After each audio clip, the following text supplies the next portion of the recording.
Yo, what's up, everybody? Welcome back to the channel, and welcome back to episode 4 of the movie Fanatics with Luke and Michael. Of course, with my co-host, Michael 101591. What is up, my dude?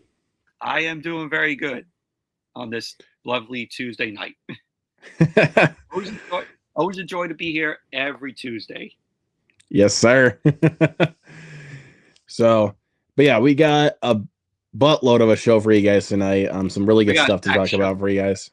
So a very stacked show. Yep, we got it all set for you guys tonight, and we also have a special guest with us tonight. Of course, one of my best dudes on this platform, one of our best friends on this platform. So I figured, you know what, we need another guest, so we're gonna bring him in. So, and he's also got a little buddy with him. So help me welcome Sonic the Hedgehog. What's good? What's good? What's up? Going on. Hello? Yep. What? Luke, what? I can't hear you, Luke. Oh, shit. You didn't even say anything. Technical difficulties. Difficulties, people. It's the Mike and Mike show. Hey! Hey! Welcome to the movie Fanatics with Mike and Mike. Hell yeah. Are we in? Yes. There we go. There we go. Seriously, dude, my audio loves to fuck with me. Wow. Yeah. But Mike, how you doing, man? Pretty good, man. Pretty good. How about you? Doing pretty good. And we're very happy to have you here as our next guest. Hell yeah. I'm happy to be on here, man. Of course. So we went from Noah to Mike. Yep. Okay. And don't worry, guys. We are going to plan to have more guests on as we go along with the show. So. Oh, yes. Of course. So after the stream is over, I will leave a link in the description below that goes to Mike's channel. Please go check him out. He has some awesome content. So, and he's a great dude. I very much would appreciate it. Check out his channel. Give him a subscribe. Yes, please. Hit that subscribe button as hard as you possibly can. That's all you gotta do. All right, gentlemen, are you guys ready to get started? Yes. Absolutely not. What? I'm kidding. Wait, you say absolutely no? Absolutely not. Okay. So, like always, we start with topics. We start with, of course, the Of course, the topics we start with the weekend box office. So, and Michael's already got it pulled up. So, yep. Let us go ahead and take a look and see what we got here today. So, coming in first place was the opening film this weekend, which was Den of Thieves 2. Grossing $15 million. So, terribly misused subtitle. Yes, I 1000% agree. They don't even have Pantera on the soundtrack, so that I was originally going to give it I'm not going to lie, dude. I was considering on giving it a 3.5, but because of the fact that they didn't have any Pantera on the soundtrack, I was like, okay, have to start down. Because Mike, you're so right. This is such a misleading title. It's like if you call it Pantera, you better have Pantera on the soundtrack. Exactly. I have not seen the first one, so it's solid. It's actually it's pretty solid. Yeah, I agree with Mike. The first one is very solid. The second one is pretty good, but not anywhere near as good as the first. I did a full review on it, so if you guys want to go check that out, please do so. I heard it was very long too. Yep, nearly 2.5 hours. And Mike, can you agree with me that not even the first Den of Thieves even needed to be that long? Oh, absolutely agree. Yeah. I mean, 2:20 for the first one, and this one was what, 2:10 or something like that. Yeah. I want to say. Yeah. It's around that. So it's like, you're kind of overstaying your welcome here a little bit. So I think Den of Thieves 1 and 2 are like perfect 2-hour movies. Like they don't need to be 2.5 hours. Mm-hmm. Like, what is there that you need to draw out? I mean, I could never get too much of too much of Big Nick and the gang, but like, there's it's a little too long. I will agree. Yeah, like I kind of have a little bit of a certain line for that. I mean, I love Gerard Butler and O'Shea Jackson Jr. in the movies, but I gotta admit, like, they kind of went over the line a little bit with the runtime. But oh, actually, speaking of which, I got a really, really stupid comment on my review for Den of Thieves 2. I'm not gonna lie to you guys. This is one of the dumbest freaking comments I have ever gotten. So this one guy said, "Don't you think O'Shea Jackson Jr. is a little too heavy for this role? Does he need to look sloppy?" I'm not shitting you. This is the comment I got. I wouldn't know because I haven't seen the first film. I would say no because I mean, O'Shea Jackson Jr. is a very talented dude. So, and what does his body weight matter? Like, seriously, why does it matter? But regardless of that, at second place, we shockingly have Mufasa the Lion King, which we're going to have a little separate topic on a little bit later. So we're not going to get too deep into detail. Not surprised. But then at number 3, it's Mike's little bro right there. It's Sonic the Hedgehog 3. Still making money. I'm glad it is. Still making the money. 4 is Nosferatu, which shit.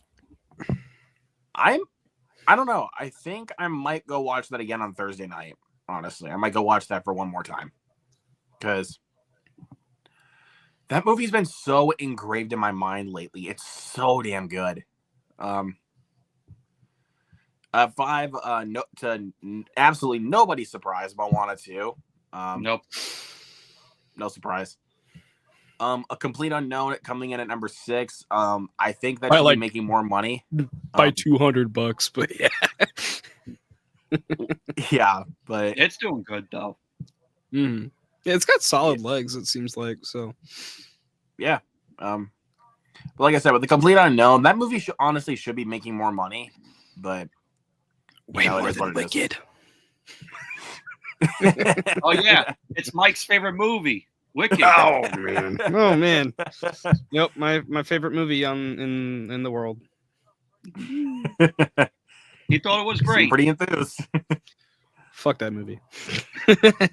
Politely. Fair enough. But, all right, I'm gonna get up and walk away now. No, I'm not kidding. Okay. Bro, you gotta give that movie a second rewatch. Nah, dude. It's not. No, I'll just be clear, Michael. It's not for him. Shit. So let's just keep it there and we'll move on. Yeah. But yeah, Complete Unknown. I really want more people to see it. It's really good. Like. Oh yeah, it's really solid. And then Wicked. We already talked about that a little bit. Yeah. Baby Girl. Oh boy. Fuck that piece of shit. I have worse than Wicked. Worse than Wicked somehow. Well, then, honestly, from what you've told me about Baby Girl, Mike, I think I'm going to avoid it. Honestly. Do so, please. Do you think it's the worst A24 film? Because Mike, with you, bro, I trust you, man. I trust you with that. Yeah, Mike, do you think it's the worst A24 film? It's down there for sure. I am not a huge fan of Bodies at all. So it's the same director, and somehow the bottom 3 in my A24 ranking on Letterboxd is like 2/3 Helena Regine and False Positive or whatever that movie's called.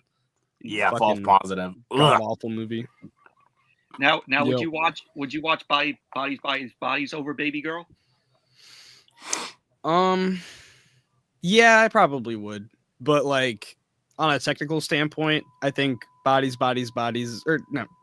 But yeah, Bodies is a little bit less well made than maybe Baby Girl, and also But it's just a lot easier to sit through, honestly, because it's just like a throw on in the background type of slasher kind of thing. But it's like its twist ruins the fucking movie for me, at least. So I don't know. I mean, that's totally fair, man. I mean, I like the movie, so I mean, I like Bodies. I think it's good enough, but yep, it's not. Also, like... Here's, like I said, my bottom 3: Baby Girl, Bodies, and then False Positive. This is the bottom 3, and then the Front Room is also down there. Yeah, the Front Room also is not good. And it's from one of the. It's directed by the 2 brothers of Robert Eggers. Yeah, which surprised me. I was like, oh, that's definitely gonna be good. And then I watched it. I'm like, what the fuck is this? Yep. Nope. Then we got Game Changer. That's I think that's a Bollywood movie. I have no idea. The Last Showgirl. Yeah, looks like it. Last Showgirl. That's a movie that no one's even talking about or no one's really even heard of. So my theater got it. I might check it out at some point. I'm not really sure, honestly.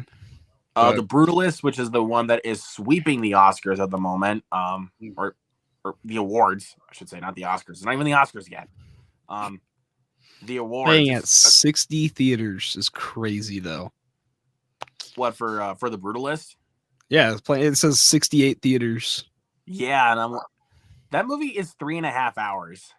Yeah. Wow. The fact that that made more money than something like Craven, which played at 1,000 theaters, and that played at less than 100, is wild. But hey, honestly, probably more deserved, to be honest. Could probably say that I'm Michael over here would disagree, but, you know. Be better. So Michael would disagree on that, but you know, don't care. Craven sucks. But then Gladiator 2, kicking in with still with $1 million, bro. Hell yeah. Mm-hmm. Good shit. Good shit. And then Better Man. I know a lot of people have been putting out videos lately that this is like the first big box office flop of 2025. It makes sense why this film flopped, because people in the U.S. do not have a fucking clue who Robbie Williams is. Yeah. And then some people are going to be sounding the alarm like movie theaters are dying, and I'm like, really? This is the one you pick? Like, people said that last year, like we're sounding the alarms last year with Furiosa and The Fall Guy not making enough money. I mean, they didn't make enough money, but people don't need to sound the alarm that movie theaters are dying because of it. I need to say a public service announcement to those people. The movie wasn't advertised well. Agreed. But also, and Mike, I'm not saying this like to diss on Furiosa, but I'm really trying to say here about the film, like why people didn't go see it, is because they see the trailer and they see like all the green screen, and it's like, I don't know about that. It kind of defeats the point of what we go to the movies for. I don't think it is that. I think it's just because they were so far removed from Fury Road that like half the people that are like that would have wanted to see that after Fury Road have been like way past their Fury Road kicks. So they're like, yeah, I'll skip in that and wait until streaming. You know, it looks okay. And then like, you know, I didn't get maybe the green screen, but it wasn't very prevalent in the trailers at all, honestly, because at least you didn't have the one shot where the little midget dude's popping out of the truck. That shit looks terrible, bro. Well, yeah, but yeah, you're right. Like the main thing is that it's been a long time since we got Fury Road, and plus they didn't even strike while the iron was hot when Fury Road came out, so it still did not make enough money. So yeah. I kind of felt like it was repeating the pattern of Fury Road, but that's another topic for another time. And then Homestead, yeah, didn't bother. I mean, my theater didn't even get it, so that should tell you something. My theater has had it for a while now, and we still don't have Better Man or The Brutalist, so whatever. Fuck that. That should tell you something. And plus, Paramount pulled it from like over 1,000 theaters. My theater still has it, so I don't know. No, I'm talking about Better Man. Oh, Better Man. Okay. Like The week it was supposed to come out, they pulled it from over 1,000 theaters. Mine was probably one of them then. Well, that probably doesn't help I guess why the they- fuck it bombed then. What the hell? Yeah, they knew it was going to bomb because That doesn't mean anything though. Like they should at least see if people are still going to go see it. Exactly. Yeah. I don't know why they would you never know. pull it could from be a so many massive theaters success. and then I don't know why they would pull it from so many theaters and then act surprised that it was a bomb. Like the fuck? just by that already, Paramount has the worst award for pulling a film already in 2025 And marketing. and marketing. I mean, I thought the trailers for Better Man were great. Like it actually sold me on the movie, but like It didn't market enough though. Yeah, true. I That is very true. I did not see no TV spots for it. That is actually true. But I mean, hell, they had terrible marketing last year with Transformers 1. Transformers 1. So that should They tell you did. something. Yeah, Paramount needs to step up their fucking game on marketing, man. Holy shit. Yeah. I would not And have that's seen why- Better Man if it didn't have good reviews out of Fantastic Fest. And that's And why, TIFF as well. seen It it, also but get I would reviews of never- TIFF. and that's why Yeah. Paramount's being bought out.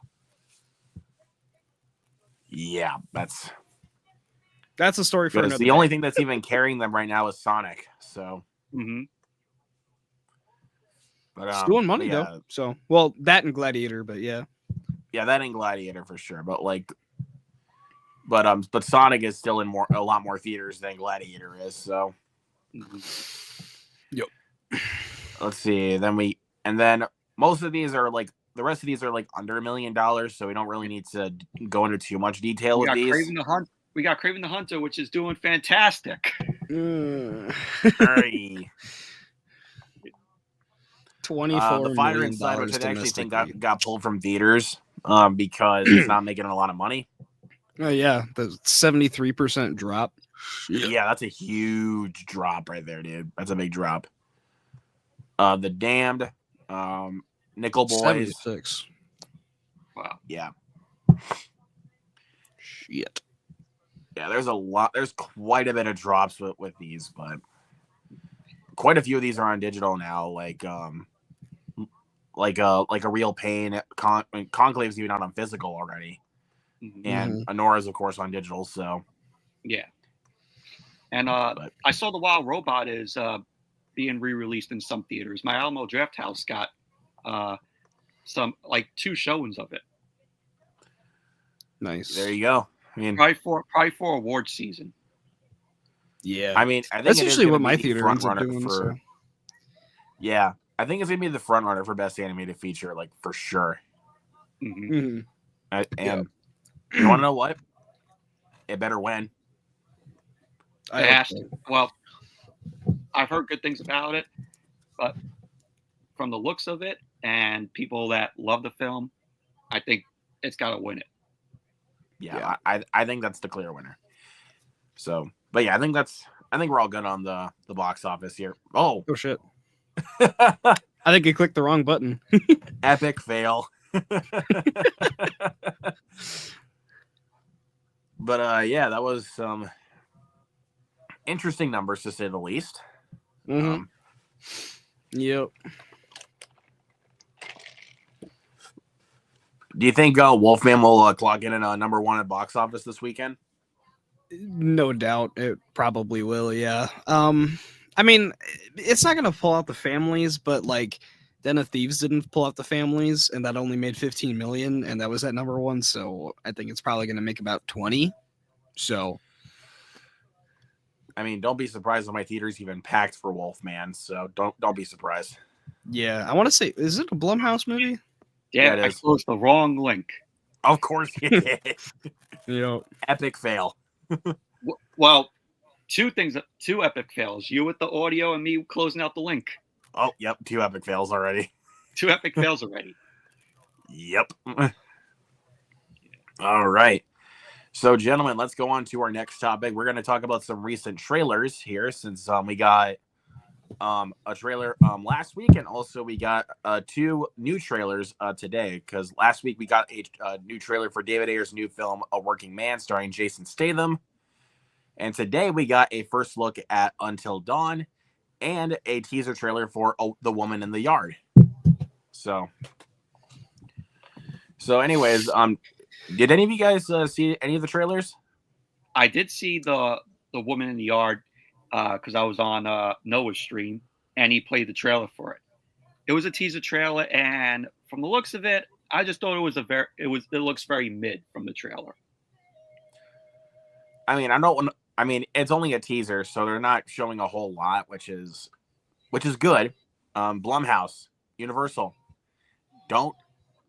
stop spoiling so much shit in your trailers. Mm-hmm. Seriously. The Until Dawn trailer I did not see. I know it's I watched it. Okay, Until Dawn. Is that based on the game? It is based on a game, but based on the game, but they completely changed the fucking It's not a adaptation of the game. It's supposed to be an adaptation, but it's not at all. Adaptation and quotations. Completely changed so there you go. Yeah, they completely changed it. It's a standalone film. Pretty much, yeah. I like the concept of it though, where like every time one of the characters gets killed, it like changes the subgenre of horror. That sounds awesome to me, but that's not at all what the game is. The game is jumping around in different times with the same characters. Like every time they get killed, they get put into a different time, and then it's like you choose what happens next, and like kills this character, and ends in a completely different way. There's like a ton of different endings in the game. Which that sounds cool and all, but at this point, make it one of those like Netflix interactive series or something like that. That would be cool. And that actually would be cool. And the film stars a lot of unknowns. It's got the one chick from the Hellraiser reboot, which I think she's kind of hot, so I'm kind of looking forward to that. But you know, yeah. I think it looks pretty interesting. I never played Until Dawn, but if you guys know I me haven't well, either. But I've seen videos over it. I haven't played it necessarily, but it's a cool concept. I think it would be really cool as a movie. It's just I don't know why they're calling it Until Dawn and not just something else. Yeah, like I've heard a little bit about the game though, which sounds pretty cool. I think it was it was Chris Stugman who brought it up in his review for Don't Breathe, and I was like, that sounds kind of cool. Like he gave us this little thing where it's like where you have to hold the controller and not move, like, which is kind of cool. So yeah, but the first look has me interested, but again, I want to see a full trailer where they don't give away so much shit.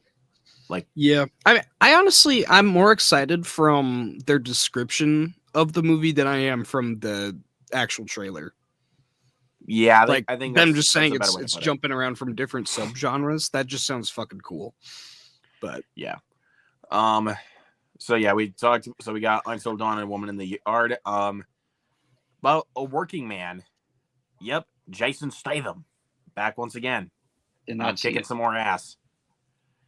I saw this much of the trailer and I was like, you know what? I'm going to hold off until I see this fucking movie because I want another Beekeeper experience. But I think this one looks a little bit more grounded than the Beekeeper, but I'm in. I mean, we also had the same crew. I'm in. Yep, it's the same crew. So we also had the companion trailer, which I'm not watching because I heard that it spoils a little bit of yeah, I don't want to watch the trailer either, but that movie looks fucking I only watched like this much of it, and then I was like, yeah, I'm good. It popped up on my Instagram feed, so I watched like a tiny bit of it again, and I was just like, you know what? Yeah, it's like the crew behind Barbarian. I'm good. I posted in the group chat, and then when I saw people comment on the trailer, I was like, and they spoiled some of like the stuff in the trailer. I'm like, no, I'll be surprised. I'll wait to watch it. Yeah. But yeah, and also, it is what it is. The initial teaser where it's just like one shot sold me, so I was like, "Yep, I'm good without watching the trailer." Yeah. Yep. So I did see also on Noah stream that he did tonight the film the Alto Nights with Rob. Yeah, that was a good trailer. That was a good trailer. It was a very good trailer. I think I said it in the group chat earlier, Luke, if you want to check it out. it looks fucking cool. I can watch the trailer after we're done, and then I'll let you guys know how it looks. Yeah, Barry Levinson Gotcha. directed it, but it feels so much like a Martin Scorsese film. Yeah, Barry it Oh, does. now you got me hooked. It felt like a mix of like, I don't know why I was getting like Paul Thomas Anderson vibes from a little bit of it, but it felt like Martin Scorsese and PTA kind of mixed. It was weird. Yeah, I think you guys kind of got me hooked on that one now by kind of giving you guys or kind of giving me the description of the movie, which is pretty cool. So, but yeah, those are some recent trailers that we got. Is there any other ones you guys want to point out? I don't think there was anything else really. Oh wait, I did get a new trailer for it's like a minute-long trailer that I got in front of Den of Thieves 2 for Flight Risk. It was a newer trailer, and I'm like, this still looks fun, but I cannot overlook Mark Wahlberg's ball cap. I was going to mention it's ridiculous. I was going to mention that. I saw the TV spot to that. And I'm like, what's with that ball spot on Mark Wahlberg? You know what he looks like? He looks like oh my god, he looks like Clint Howard. He kind of does. He kind of yeah. does. That ball spot. Yeah, he does. I'm like, is this Mark Wahlberg or is this Clint Howard? I mean, the movie looks honestly pretty fun, but I don't know. We'll see. It's just that ball cap I can't overlook. I just can't get over Mark Wahlberg's ball cap. It looks absolutely horrendous. I don't know. I mean, I can't overlook it. It looks ridiculous, but I mean, the movie itself as a whole looks pretty fun. So I'm interested. It literally comes out next week. So I was gonna say. I got to pull this comment. Prince, my guy. You look like a grandpa. Yep. Grandpa Wahlberg. That is funny. So yeah, thank you for that comment there, Prince. That was good. Well, you could be like Mark Wahlberg in that movie. You know, back in my day, I was known as Marky Mark and the Funky Bunch. Good vibrations. It's such a good vibration.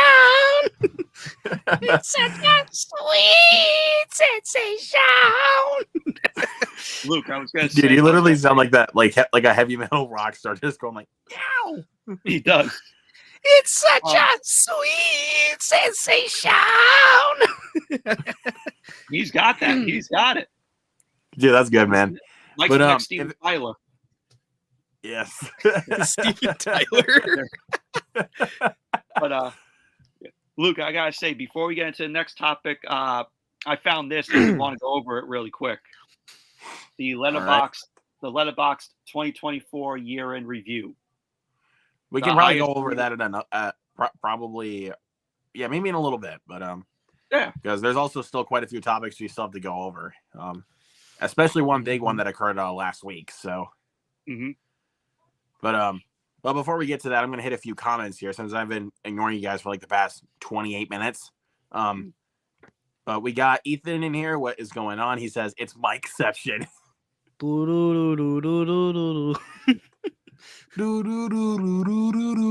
Picture if you will. Yeah, like some replay. Never seen Den of Thieves? Check it out. It's pretty fun. Yeah. And Judd's in the chat. What's going on? Good. The Alto Knights with a double De Niro role is coming on March. That's kind of cool. Yeah. I'm interested. So yeah. Also, for anybody in the chat, if there's any recent trailers that you guys saw that you guys want to point out, let us know in the comments. Yes. Now we're gonna go on to this, which is It. Welcome to Dairy the Max series. Finally got a official release date. This has been in production for so fucking long. Thank God. Yep. And Bill Skarsgård is coming back to play Pennywise, so that I'm like, yep, I am in.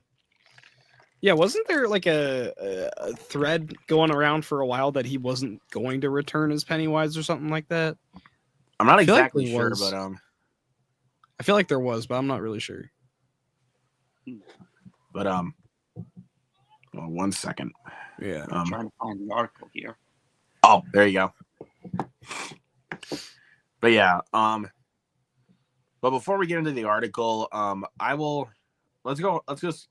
Michael, have you seen the 2 It movies? No, Oh, I never seen the original TV film with Tim Curry. I've seen a few clips here and there of it. yeah. Gotcha. I guess me and Mike can talk about it then. Yeah, I love the first It. I mean, the first time I saw it, Bill Skarsgård freaked me the fuck out as Pennywise. He freaked me out. But as I've gotten older, I've gotten a little bit less scared of him, even though he's still creepy as hell as Pennywise.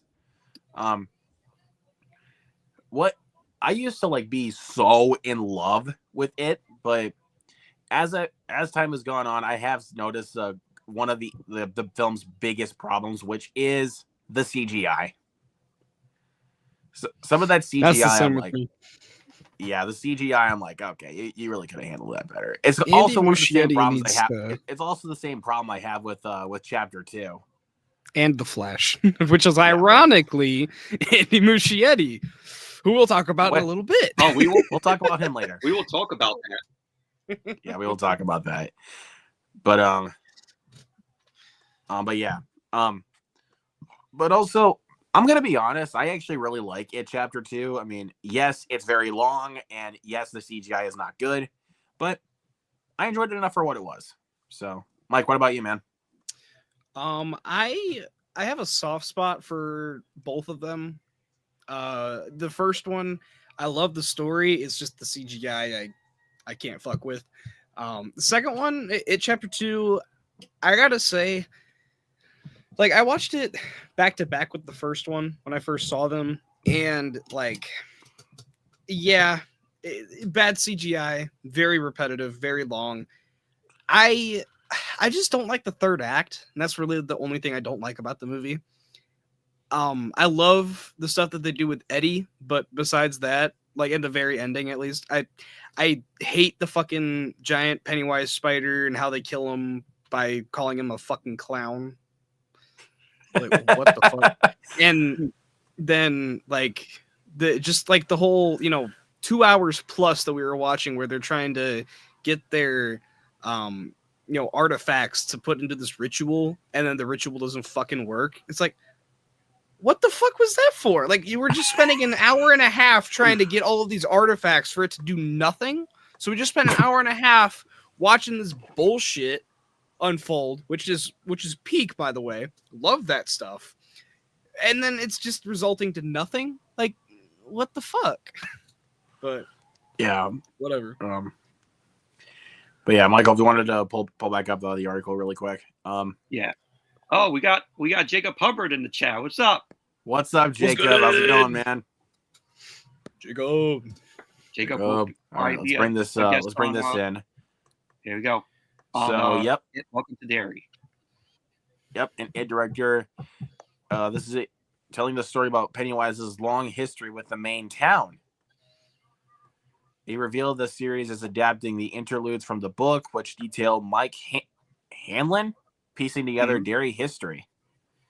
So yeah, some of this sounds pretty self-explanatory. All this is kind of cool. So first season, so it's looking like there's 3 planned seasons for this show, and it says the first season is 1962, second season is 1935, and the third season is 1908. So they're going to go backwards with these, which is kind of intriguing. It would be kind of cool if they went with like the Fear Street route, where they had like 3 movies come out every week or something like that, and it's like Mike Hanlon telling the story, threading the 3 stories together. That would be fucking cool if they did that. But I don't think they're smart enough to do that. Yeah, I don't think they are either. But well, let's go ahead and have a look and see what else we got down here. It says, he has a vision for 3 seasons is already a great sign for this show's future, but because of its unique backwards format, it is possible we may not get the entire story until the end of season 3, which means a premature cancellation could ruin the entire experience. Mm-hmm. However, It is still a risky choice, as changing the setting to an earlier time period every season means a complete reinvention. A character fans get to know in season 1 may not even be born yet in season 2. So this is interesting. They're talking about it in a non-linear structure, which I can always be kind of a sucker for. I like some non-linear structure in movies and TV. And with this one, I think they're taking a really interesting approach. It says it premieres on HBO in 2025. We don't have a release date for it, though. But we only just know that it's this year. Like a full release date for it. But yeah, it's looking like we still... But it's looking like we're finally going to get it this year, and I'm very excited about that. So I'm interested. So yeah, Mike, how you feeling, man? I mean, I'm looking forward to it. The basic concept there kind of just sounds pretty cool, where you have just like the different interludes in the book, and then also like in the movie where they're sitting down at the 4th of July parade or whatever, the festival, and where Mike is like talking about like the different events like from the past like 27 years, like that pattern. He's talking about all that. That's what I think that's what they're going for with that. So that sounds pretty cool. And also they're going back to that fucking Easter massacre with the kid's head hanging in the tree. Remember that shit? Yep. They're going back to that. That sounds like my kind of shit right there. Oh, hell yeah, dude. Hell yeah. But Laren's in here. Holy shit. Laren's in here. Oh shit, Laren. What's up? What's up, Laren? How you doing, man? But yeah, hold on one second. So let me take this out. So, Michael, what do you think about this idea for the show? I think it's a pretty good idea because, well, I never watched the It films, nor have I seen the original film, but I think it's a good way of them going backwards with the story, knowing about more about Pennywise and how the Pennywise character came to be. So I mean, that's all I could say on it. Yeah. I kind of wish they touched a little bit on it in terms of like in chapter 2 where like the arrival of Pennywise, the Deadlights, whatever you want to call them. Yeah. They touched on it. I kind of wish they would go back to that because there's a really deep lore with that shit. There's like the turtle of life or some shit like that, and then the fucking Deadlights, which it's just like the terms of like the gods of life and death, and death has won in this case. Pennywise has gone down to earth, taken out the turtle or whatever, so now there's just death. Yeah, so it's feeding in this town. So I think it would be cool if they would dive into that, but do whatever. I'm fine with it. Maybe, but we'll see. Mm-hmm. But so for any of you guys in the chat, how are you guys feeling about the idea of It Welcome to Derry? Please let us know down in the comments below, because we would love to hear your thoughts. Let's go ahead and move on to our next topic, which is Mufasa passes $500 million worldwide at the box office. Oh boy. Now, look, I knew this film, I was one of those people that was like, this film is not going to do very well. And I'm going to be honest, I ate my words a little bit. Because it did break even. But technically speaking, though, it still is underperformed because it was expected to break $1 billion because of, the remake. But I'm not saying live action remake either because it's not fucking live action, it's CGI. Yeah, call it Lion King the CGI remake. exactly. Yeah, and I actually did like the film, even though it was a shot-for-shot copy Yeah, of it is. the original cartoon. All right, we're gonna take a look at this little article. So it says Mufasa crosses $500 million globally, and Moana nearly breaks $1 billion. Oh, fuck off, Moana. $1 billion more. So yeah, I never two even box seen office any. milestones I for never both seen of the these. Moanas. So currently Moana is at 989.9 million, which is crazy. If they end off right there, that would actually suck. Yeah. But yeah, so it says this Lion King prequel led the pack again at the global box office over the weekend with $41 million, including 27.9 million from 52 international markets. After a rough start on Christmas, the photorealistic musical adventure. Okay, photorealistic. Yeah. There we go. That's what we should call both of these movies. Photorealistic movies. How's that for you? Yep. Yep. About the future leader of the Pride Lands has rebounded with revenues at $540 million to date. Outside of the United States and Canada, where Mufasa has generated to $189 million. So domestically, it's really underperforming. Mike was right. It's just got the legs overseas. So, and that was what happened with the remake, is that not a whole lot of people in the States saw it, but everyone overseas did. So, And even Jacob Hubbard in the chat said he said it would do. He did say it would do well. Yeah. So I honestly didn't think. So it was Jacob, gonna do I'm well sorry. overseas, I'll leave my words on it. So, but I'm gonna be honest though. When this film was coming out, did any of us really think it was going to hit $1 billion? No. For what, Mufasa? Yeah. Yeah. Oh yeah, no. It wasn't No gonna do nearly as good as the remake.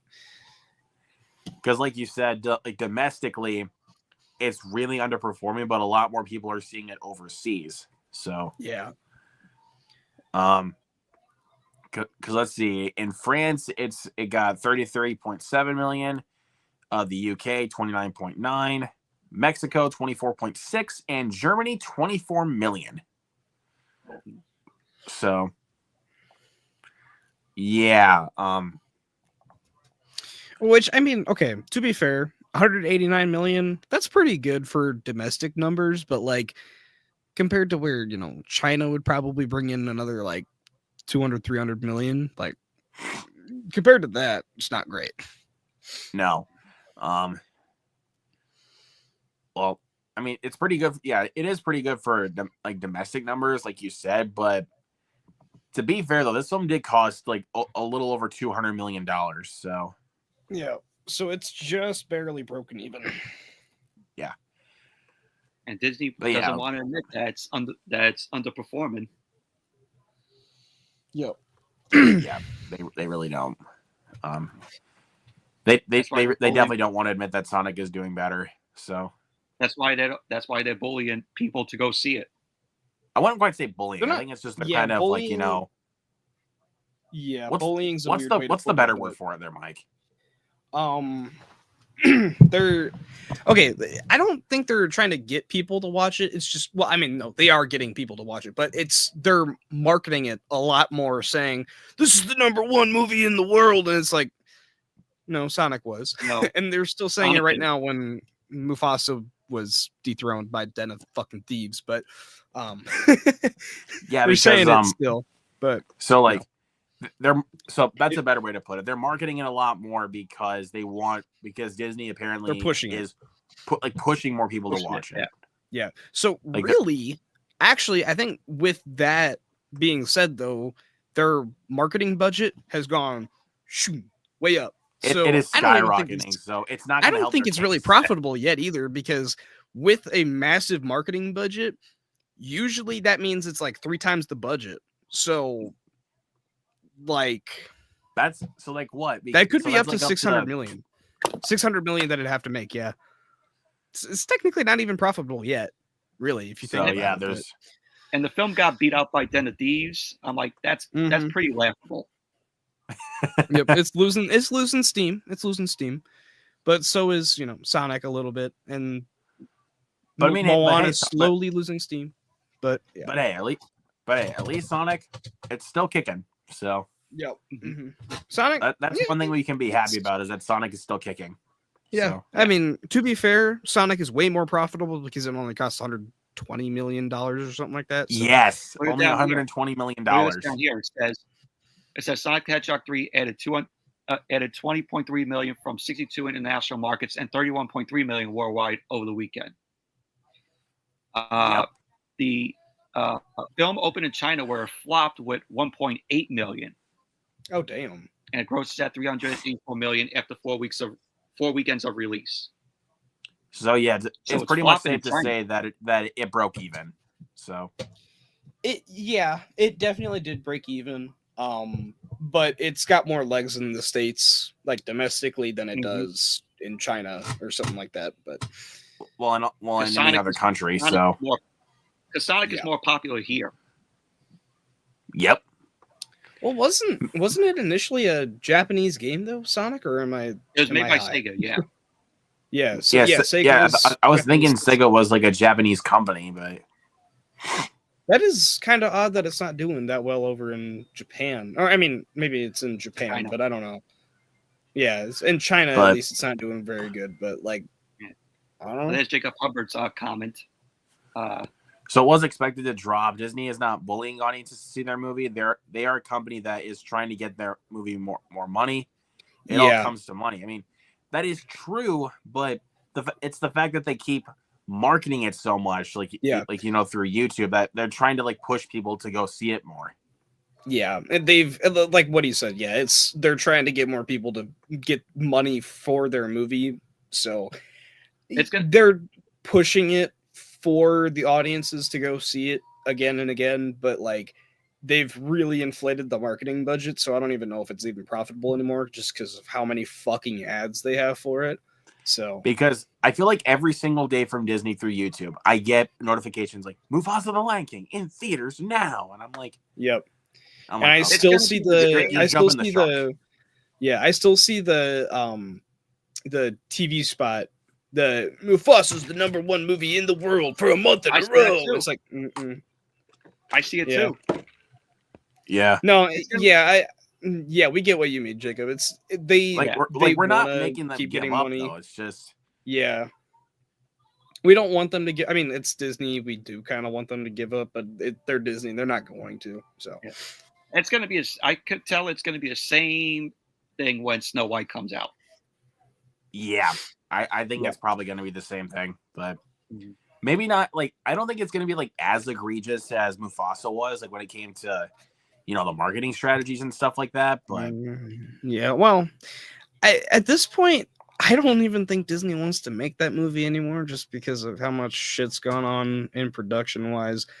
So, and it's probably going to flop on its face. So. I think it's more than likely. That's more than likely what's going to happen. So I think Snow White is going to do well, but I think it'll do well, but then it'll underperform. Yeah, it's not going to have legs. Yeah. It's not. It's definitely not going to have legs. For sure. But let's go ahead and hit some more comments here before we go on to our next topic.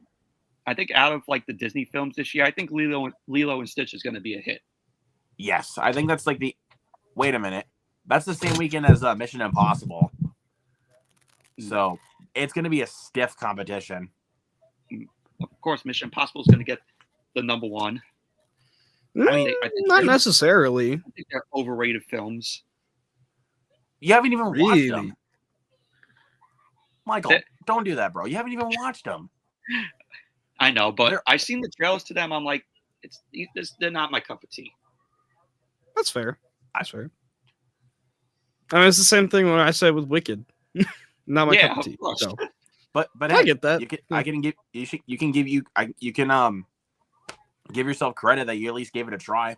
So, like, I'll give you credit for that. You at least gave it a try.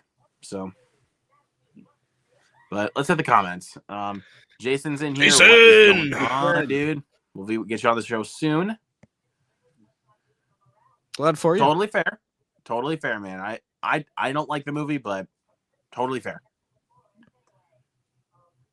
I'm interested in this Lilo and Stitch remake, mainly because they got the look of Stitch perfect. But I need to see a full trailer before we can get through this. Yep, I was really glad that they didn't go the ugly Sonic route. So yes, because it's probably the most watched movie of Disney I've seen. You know, shockingly, I have not seen Lilo and Stitch. Wow. Oh, okay. Actually, I didn't watch it until I was like maybe 12, so that makes sense. Lilo and Stitch will make more than Mission Impossible. I mean, you might be right, but I don't know. They have their own built-in audiences, so both of them I could see having legs. Like I could see this being like another Sonic Mufasa weekend, but yeah, or another Paramount versus Disney weekend, basically. Yeah. That last Mission Impossible actually really underperformed. It still made past its budget, but it didn't make as much money as a lot of people were hoping it would, because it came out the weekend before Barbenheimer. Yeah, exactly. When it initially dropped, it did decent numbers, but for a movie with $300 million, it was like, okay, that could have been better, and then it just like didn't have any fucking legs. This one's gonna flop hard on its face because one, you have a $400 million fucking budget, which to be profitable, you're gonna have to make at least $1 billion. That's fucking impossible for Mission Impossible. No pun intended. Two, you got a Disney movie coming out the same weekend. I don't think it's gonna make. Yeah, I don't think it's gonna make his money back. Period. I don't think it's even gonna cross like the ×2 of the budget, man. Yeah. Well, I'm just glad we're getting the finale though, because Dead Reckoning didn't do very well.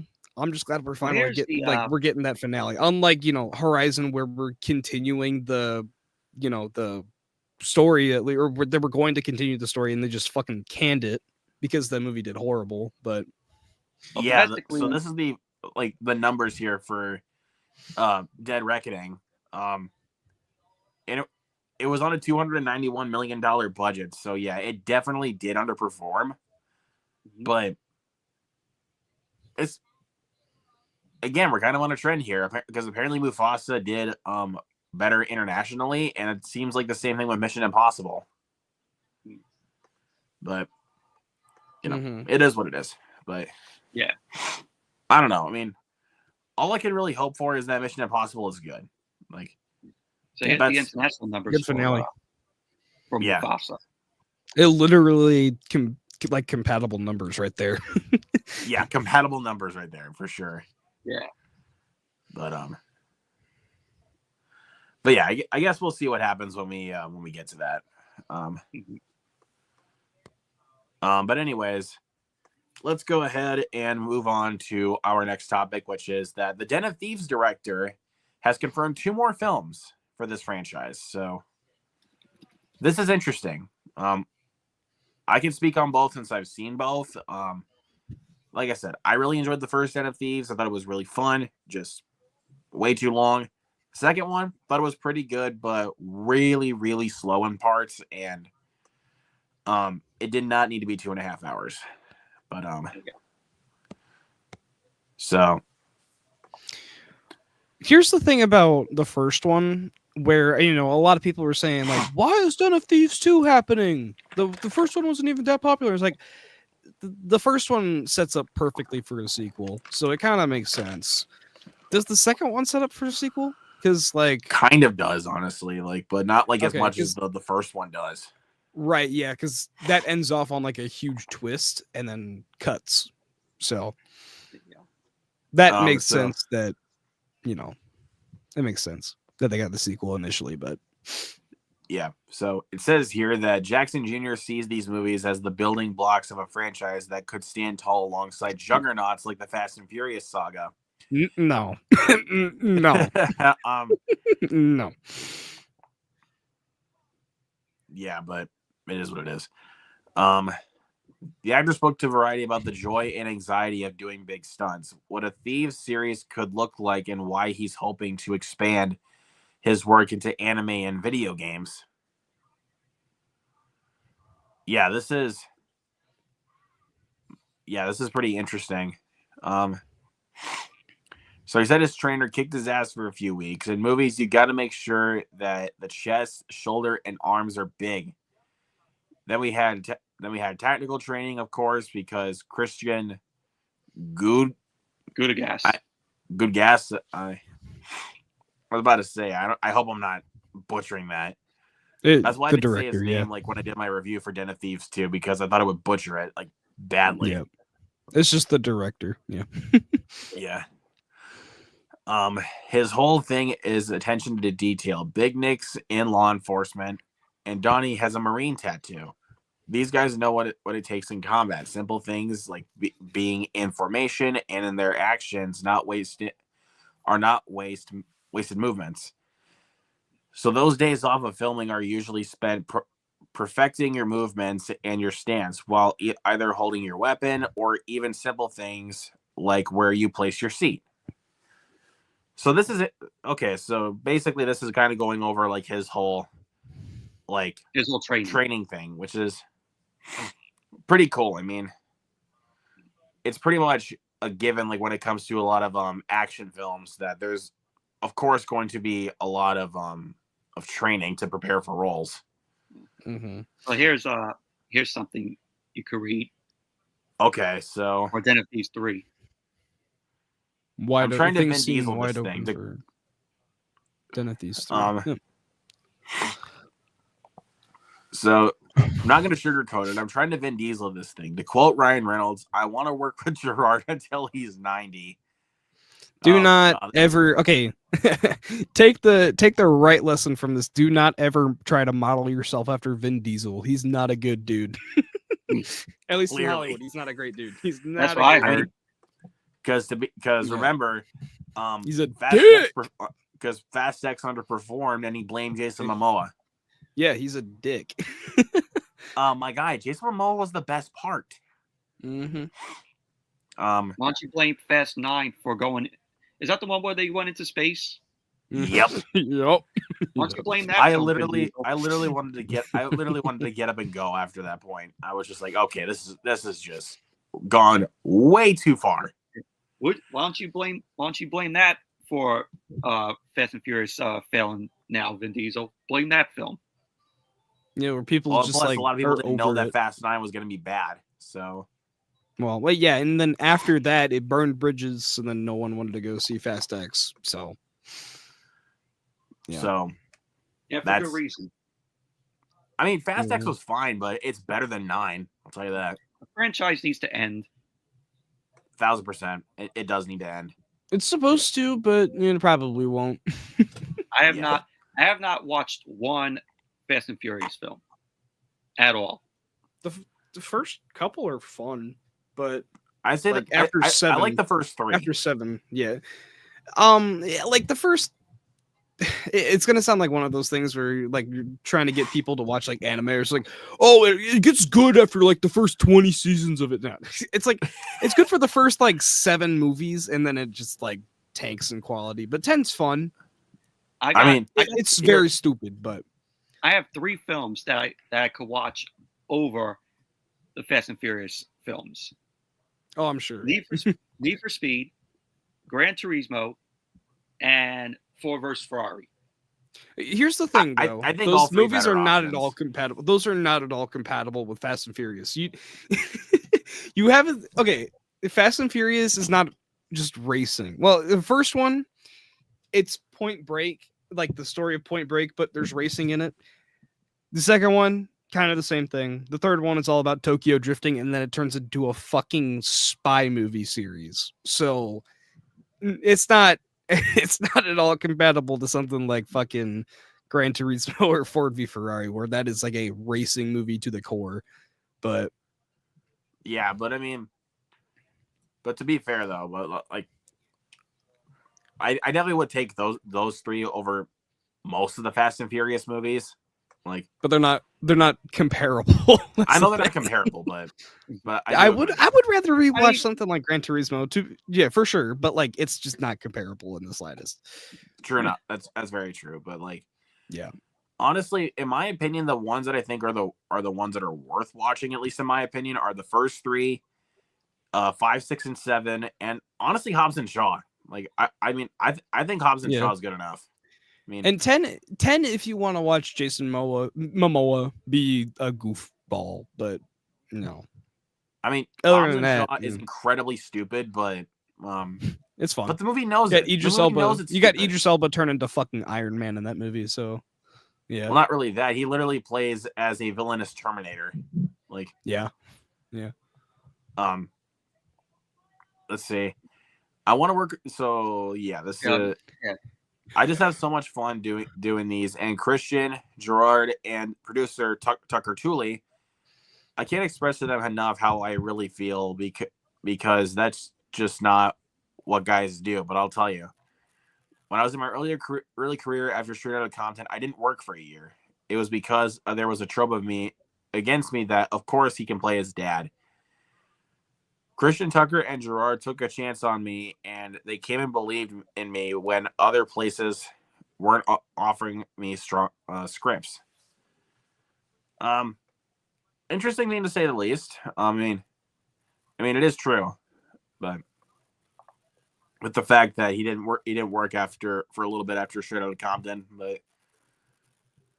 but yeah, honestly, them doing 2 more films, it's intriguing, but I don't know where they're gonna go after. I mean, after the apparently they set up a 3, but I don't I mean, they do set up a third one, but again, I just don't know where they're gonna go with this. He said the second film took 6 or 7 years to get done. Yeah, it's been since 2018. Yeah, 2018, and I don't know. I mean, again, I'm interested in 2 more films, but again, I'll just say, don't make them longer, please. Yeah, just don't make them longer. But how do you guys in the chat feel about the Den of Thieves director confirming 2 more films? You guys excited? You guys interested? Or are you not? Let us know. All right, let's get to this topic. Director Andy Muschietti says why The Flash failed at the box office. Speaking of Andy Muschietti. Yep. Back to square one. Oh boy. This is going to be an interesting topic. Yep. If you want me to just break it down, we don't got to pull up an article. Basically, yeah, let's just this goober said that the reason that The Flash failed is because that no one cares about the character of the Flash. Simply put. He's a fucking idiot. Maybe that's taken a little bit out of context, but that's basically what he said, is that no one cares about the character of Flash. First off, okay, you had a very, very popular TV show that lasted like a decade a good show that worked. That was, it was super popular. All right. That's not at all the reason why that was the reason that it failed. Not at all that. No. He's like one of the most famous, characters in comic books. Yeah. I don't know why he would instantly go with that. Like, that's the reason that he was put onto the movie, was because he was fascinated by a fucking popular character, which who isn't fascinated by the Flash? And the TV show lasted for 9 seasons. So that tells you something. Exactly, yeah. And it paused for a year too, so it literally lasted a decade. Yes, but so it's just I can tell you a couple of reasons. I can tell you one reason why nobody really actually 2 reasons why nobody cared about this infinite reasons why no one went to go see it. There's a bevy of reasons, but the 2 main reasons why nobody cared to see this. For one, the DCEU was already ending by the time this movie was even coming out. So that's one. And secondly, because of the controversy surrounding the main actor, Ezra Miller. So yep. 2 big reasons right there. Which, technically speaking, every DCEU film in 2023 didn't do very well. Aquaman made its money back, but it was just from overseas. It did horribly domestically. And for whatever reason, China really likes Aquaman, so it just made money over there. Flash, horrible box office turnout. Shazam did terrible. Blue Beetle didn't do very well either. But it's definitely because the DCU is failing. But the Flash was easily the weakest of those like box office turnouts, just because you had on top of that Ezra Miller being a shithead, I guess, if you want to call him that. Yeah, they did some horrible shit. People didn't want to support him. Fair enough. He was in 2 roles in the movie. I would see why someone wouldn't support it. I wanted to watch it because I'm a DC fan, and I'm a Flash fan, and a Michael Keaton Batman fan.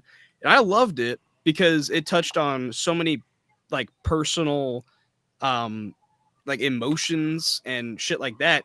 And people didn't see that movie for that. They saw it for the atrocity of the CGI, which also made it not have legs because people kept saying the CGI is dog shit. So don't go see it. Yeah, It it was. was. I will say it it definitely was bad. is one of those. Because here's another thing about the Flash. This, because, of course, like we said, this film bombed like a son of a bitch. And by the time that happened, as the rest of the year went on, the film became a topic of discussion of worst movies of the year for a lot of people because the film flopped. And I'm like, yeah, there's a lot more good things about this film than you think. Like, I can understand if you take issue with Ezra Miller or you take issues with the CGI, but there's a lot more things to admire about this film than you think. Because I'll be honest, I liked it when I first saw it, but having discussions with this dude down here and watching it more and more, I'm like, yeah, there is a lot more things to appreciate about this film. I'm not hiding the CGI is dog shit. Like, I'm not hiding that. But there was a lot more things to admire about the film than I expected. I mean, like, there's some really good action sequences. Again, this aside from some really shitty CGI. And there is a really good and like heartfelt story. Like, that's just nice that scene when he goes to see his mom one last time. I get a tear shed down my eye. Yeah, it's so fucking good. Yeah, so yeah, that's basically how we can all like at least for me and Mike, how we can interpret it. Like, yeah, it's just got so many beautiful themes in general. I don't see why so many fucking people just absolutely wanted to rip this movie to shreds just because it looked like shit. I agree. It looked like shit. I don't like that Muschietti was trying to also defend why the CGI looked like shit. It's because that's what it would look like if you were in the time zone or whatever the fuck it's called. What a poor excuse. Or basically what Jason said. Yeah, it's from the point of view of Barry. Okay. No, if you're in the point of view of Barry, everything would look fucking real. Exactly. Exactly. What? Shea doesn't even know what he's saying. Yeah, exactly. He didn't know what the fuck he was talking about. It had the same problems with fucking It. The CGI looked like dog shit in both of those movies. Like, and also the guy just needs to have a better CGI. But how come and you also didn't workers? How come the you didn't CGI in stand up Mama, for the guy in that? another film he directed. Yeah, he just needs to have a better VFX crew.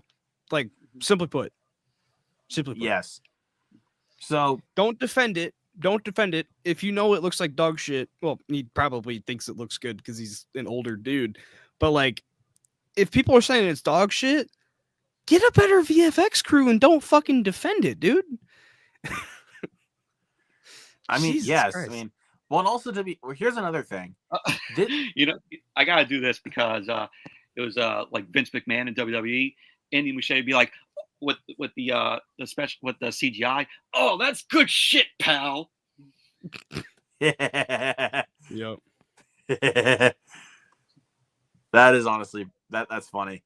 But so I'm gonna put this in a little yeah, just a little case in point. I mean, you're right, Mike. He definitely needs to hire a better VFX crew because this is like the CGI in any of his films, even with the It films, are just unacceptable. Like honestly, especially with the Flash, like the CGI in the movie is unacceptable. Like, yeah, it's you know what? I just don't get how something in today's modern age looked that bad. Like with a almost $300 million budget, how the fuck do you mess that up? all I gotta say is that 2004 called. They want their shitty CGI back. Yeah. This looks like this film looked like it was shot in 2004. It does. Yeah. I mean, At like least with the it looks like CGI, the it does. CGI. Yeah. I mean, it's nothing like Spawn levels of bad, but it's like it looked like they put in.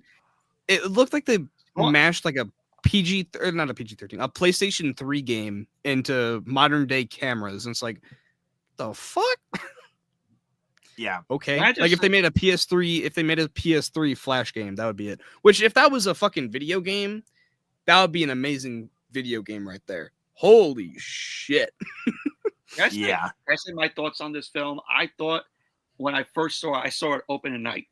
With my not opening night. I saw it Thursday night before it opened. Preview night. So Preview night. Yeah. With my friend from work and my friend from work's brother.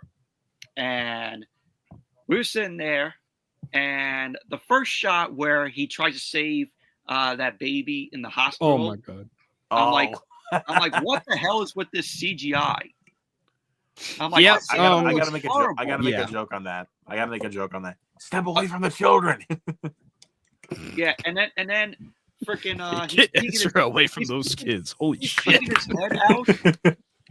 That big gigantic head of Ezra Miller peeking out. That was so laughable. Yeah. And then you get to him going back in time and meeting himself, and Ezra Miller's just playing a fool where he's talking to a split screen of himself, and he's just. I'm like, what the? Yeah, I fuck think he is did. this? I think he did a good job with the two characters. I honestly think he did a good performance in the movie, No. but it still it doesn't matter how you put it. None of what they did in that movie looks canny at all. It looks fucking uncanny as hell. It looks like the Polar Express animation, like that kind of like weird, uncanny CGI shit, whatever that was. It looks like that. But in a superhero that should just kind of tell you how dated the CGI looks. I got another. It looks like I got another mocap funny CGI. story. I got another funny story that happened on preview night here. While we were watching the film, the projector froze, and that Oh, you're told us. joking. Yeah, no, I'm not joking. Oh my god. That told us that the people that were watching the film, including me, including my friend, including my friend's brother, that this film is just absolutely awful. Now after the film was over, I was talking with my friend, and I asked my friend, what do you think of the film? He's like, I don't know. And then I was like, I thought it was okay. When I get into my friend's car and he drives me home, his brother, or he calls his brother, and his brother's like, I don't know about that movie, man. That movie was very mid. And then as I thought about it, as time progressed, I was like, I kind of agree with him. The movie was just very mid. To the point where the more I think about this film, the more it's awful. I mean, fair enough, but I just don't want to hear people in the comments saying like the movie sucked because it bombed. No. Yeah, or the movie sucked There's because more the CGI was bad. Yeah. There's more reasons than it being a bomb at the box office. Yeah, and there's also like objective wise, or not objective, subjectively, sure, I get if someone has problems with the movie. Like I get, maybe some people said that the third act doesn't quite work. Yeah, I get that. Like, I get if you actually have like valid problems with the movie. If you're just saying it's a dog shit movie because the CGI looks like poo poo dog water, then fuck all the way off and go to bed, baby. Like, what the fuck? Yeah, Mike, you literally took all the words right out of my mouth. You are a fucking genius, bro. I gotta say, when the movie projector froze in my theater, a lot of people were like, "Oh, what's going on? Oh, let's go to Alamo Draft House," because it was a different theater that I saw it in. Mm-hmm. Oh, okay. Let's go to Alamo Draft House, and then they were trying to work on it. I went to the bathroom. When I came back, that's when the film started up again. Perfect timing, yeah. Yeah. You know, the only time that's ever happened for me where the projector froze, the projector for for the theater that I was at caught fire. Oh, I think I've told Luke the story. But I was watching Ice Age 4 when that came out, and the projector like legitimately like caught fire, so they had to get a new reel, like because it burned up the tape. So they got like a secondary reel for it, and I had to replay the entire movie. Oh, just no. so they could they could find the spot where they're at. So it was basically like because if you touch like the film reels, right, it would like leave like the fingerprints on there, so they had to just like run it over again so they wouldn't, you know, ruin the film reel for whenever they're gonna play it again. So, you know, goofy. Yeah, That's crazy. Yeah, it is what it is.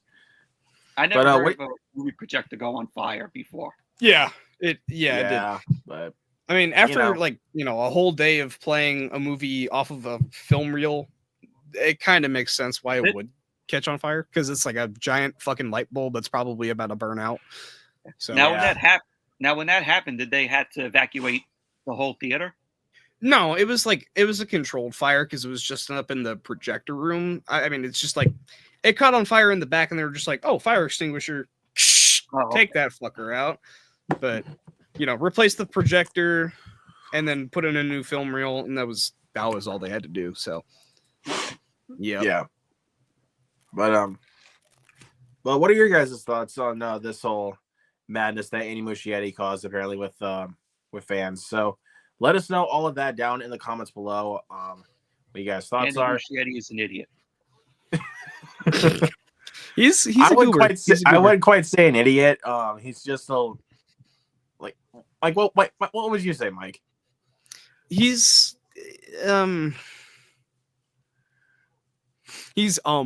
that's how I'm gonna put it. He's no he's wait do that thing from the Emoji Movie where it's like he's just meh.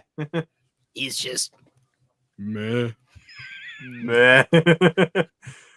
But no, you're not supposed to smile, dumbass. Meh. Stop laughing, motherfucker. Meh. Bro, I'm trying to do it with a straight face, but meh. Get it, motherfucker. It's too hard. All right, let's head into the next topic here. Let's go over some of the Golden Globe winners.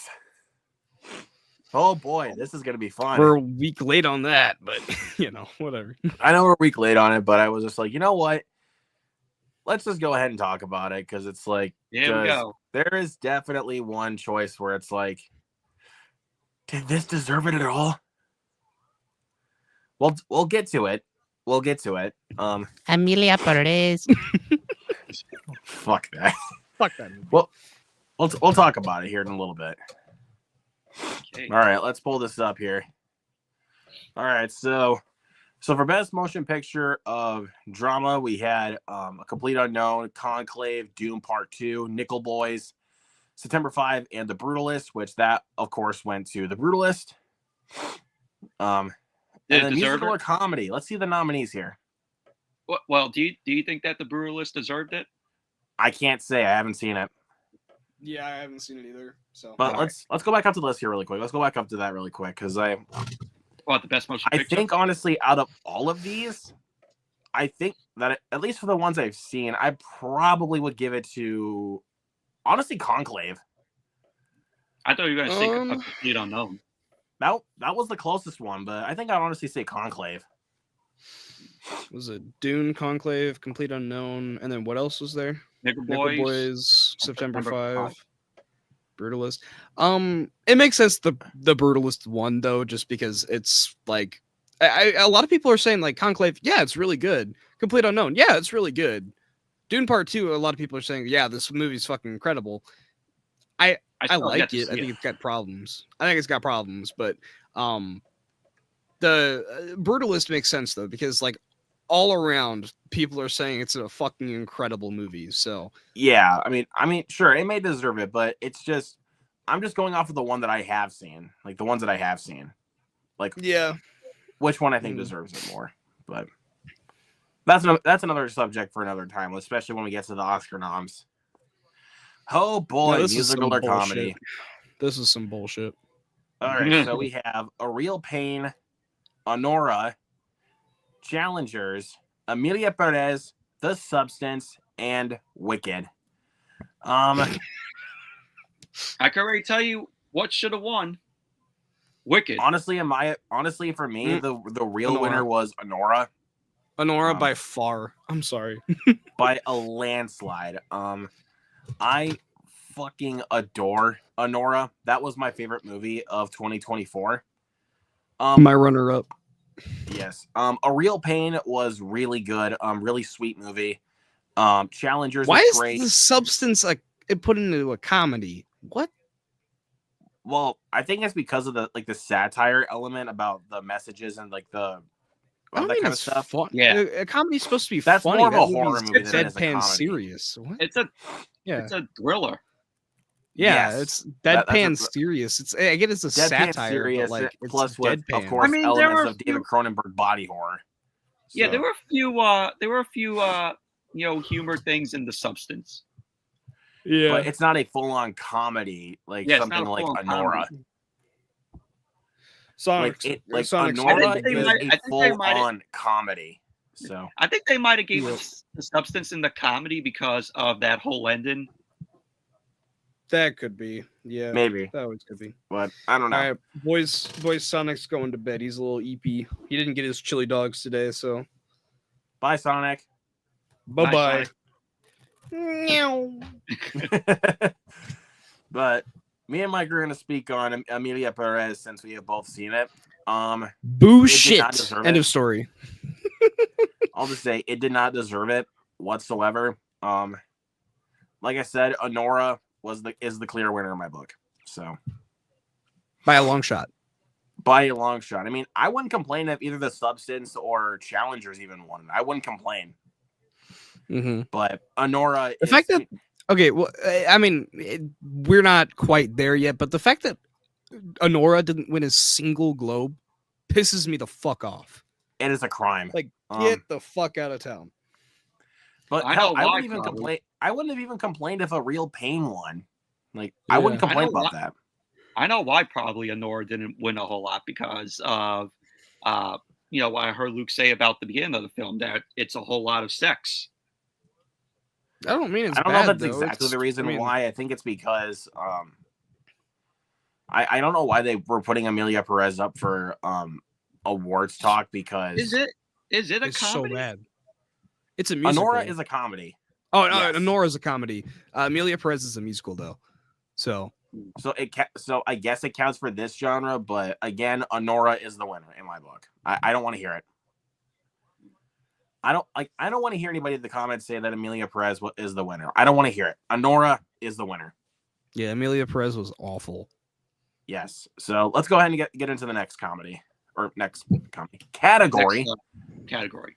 So we have Flow, Inside Out 2, Memoir of a Snail. What else we got? Moana 2, which why? The Wild Robot, and Wallace and Gromit, Vengeance Most Foul. 3 great choices in there. 3 great choices. 1, mediocrity, and the other 2 I have not seen. Can I say which ones? What? Inside Out 2, The Wild Robot, and Wallace and Gromit. Bingo.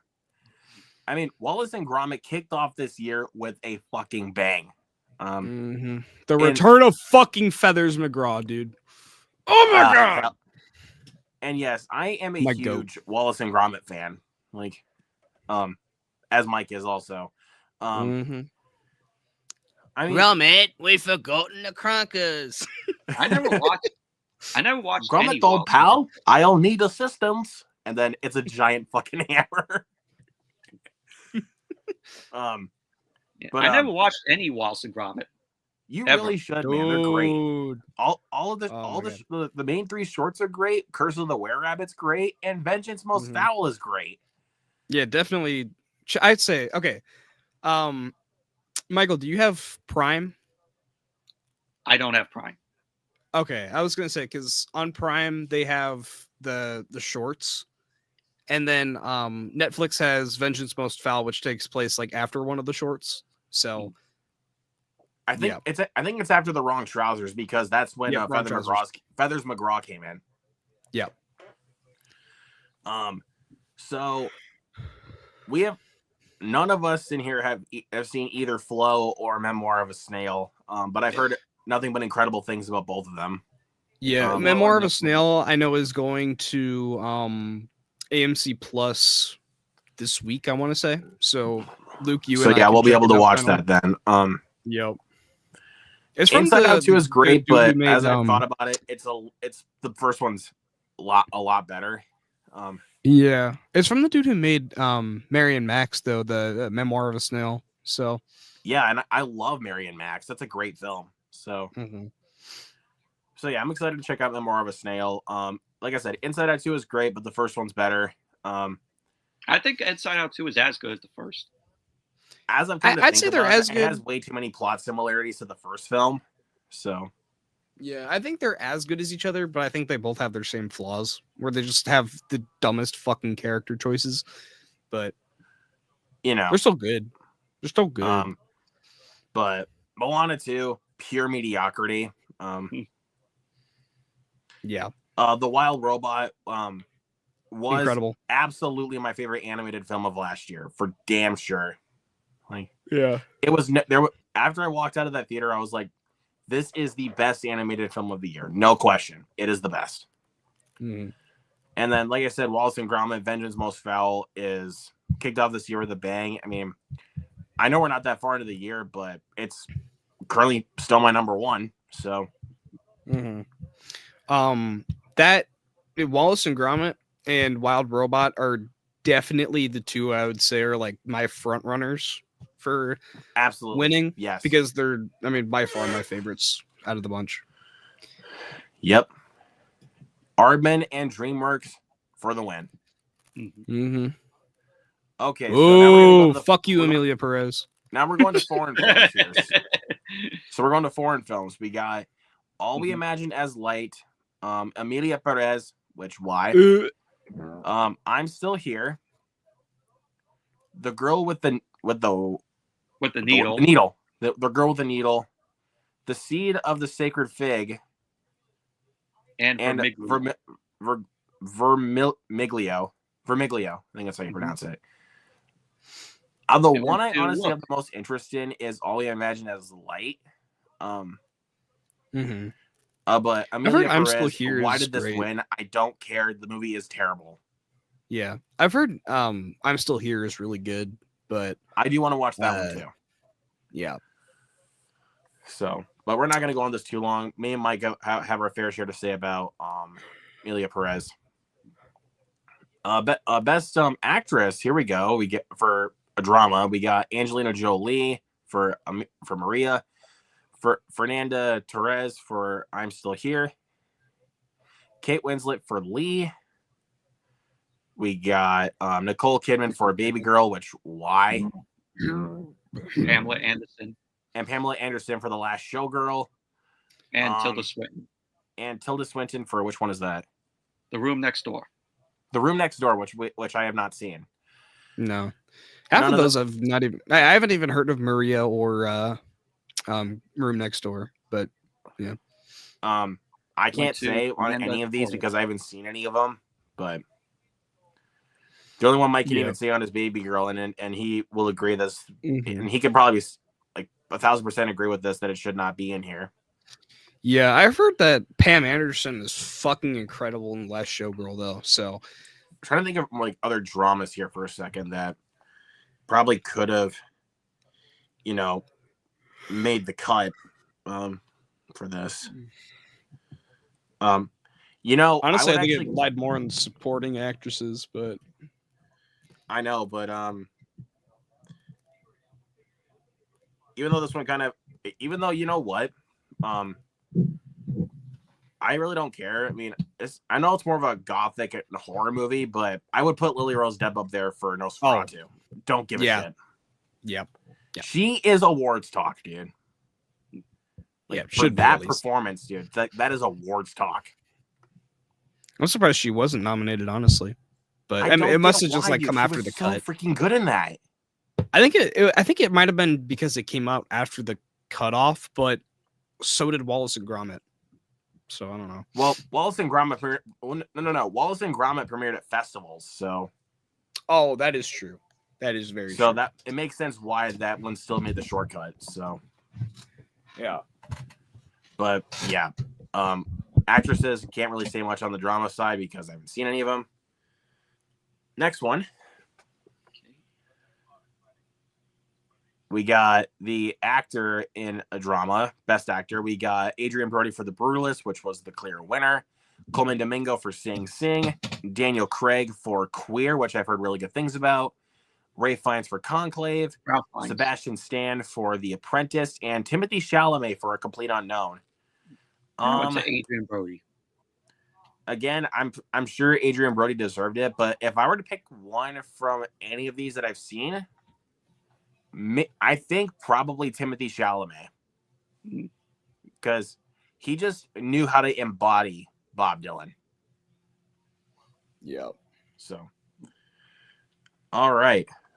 Best performance by a female actor in motion picture, musical, or comedy. Amy Adams for Night Bitch. Why? Cynthia Erivo for Wicked. Demi Moore, which was the clear winner for The Substance. Carlia Sofia Gascon for Amelia Perez. Get that out of here. Oh. And then Mikey Madison for Honora and Zendaya for Challengers. Good on Demi Moore for winning. Yeah. I'm Good. glad Demi Moore won. I think she definitely deserves it for sure. But if I were to pick, Mikey Madison deserve the win. She put on a great performance in The Substance. But I'm not against Demi Moore winning. She was phenomenal in The Substance. So Honestly, I will say Demi Moore has been doing this for a long time, so it's kind of deserved that she won. And I kind of hope that this means that Mikey Madison's going to do even more work that could be even better than Honora, which, that could possibly be, but you never know. And what the hell? But yeah. Anyway, let's go to Best Actor, Musical, or Comedy. We got Gabriel LaBelle for Saturday Night. Hell yes. I'm so glad he got recognized. Glenn Powell for Hitman. Hugh Grant for Heretic. Again, another great recognition. Jesse Eisenberg for Real Pain. Jesse Plemons for Kinds of Kindness. And then the winner, Sebastian Stan for A Different Man. Also, well-deserved. Yes. Well-deserved for Sebastian Stan. Honestly, yes. Let's see. There is not one I would take out of this category, in all honesty. There's not one I would take out. I think all those performances are deserved for those nominations. Yeah. I don't love Kinds of Kindness, but I thought Jesse Plemons was definitely, he was like the biggest bright spot in that movie for me. Yeah. Again, I don't love that movie, but he's great in it. All right, supporting role for in any motion picture, we have Ariana Grande for Wicked, Felicity Jones for The Brutalist. We got Isabella Rossellini for Conclave. We got Margaret Qualley for The Substance, deserved. Selena Gomez for Amelia Perez, why? And then Zoe Saldana for Amelia Perez. Why did Amelia Perez have 2 nominations? Who the hell knows? Margaret Qualley. I love Zoe Saldana, but like, I definitely would have given that to Margaret Qualley for sure. Yeah. I think Margaret Qualley definitely deserved that out of all of them. Look how gorgeous she is. You ain't lying, sir. I think You ain't Michael's lying. obsessed. Yeah, he's definitely obsessed with Margaret Qualley. All right, let's go to supporting Fuck, she's actor. married. Suck, she's married. Oh, she is? Oh. Yeah. She's married. Boo. Well, Sydney Sweeney's got a fiance, so. Yeah. All right, supporting actor Rachel time. Zegler, We got. maybe. All right, let's go to the supporting actor. We got Denzel Washington for Gladiator 2. Hell yes. Edward Norton for A Complete Unknown, another great nomination. Guy Pearce for which one is it? It's The Brutalist. Brutalist. Jeremy Strong for The Apprentice. And then we got Kieran Culkin for A Real Pain. And Yura Borisov, I don't know how to pronounce that. For which one is? Anora. That's right. Went to Kieran Culkin won this, and I'm glad he did. He deserved it. Personally speaking, this one's tough. I think I probably would have gone with Edward Norton, to be honest with you. Because honestly, he's that good in A Complete Unknown. Even though I'm not going to deny Denzel Washington was phenomenal in Gladiator 2.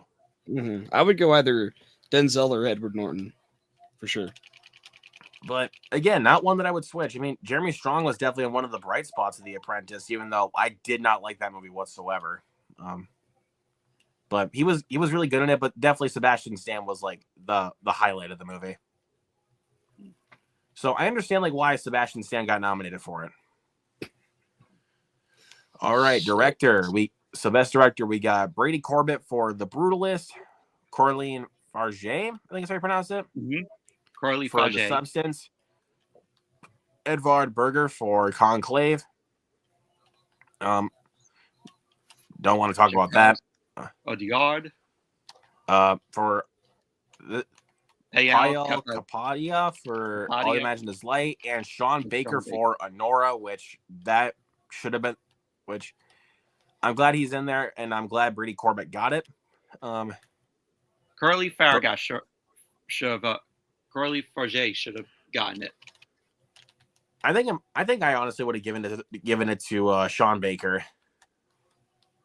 Yeah, Sean Baker. And I know what people are going to be thinking in the comments. I know people are going to be thinking in the comments, you're Sean Baker bias. I don't give a shit.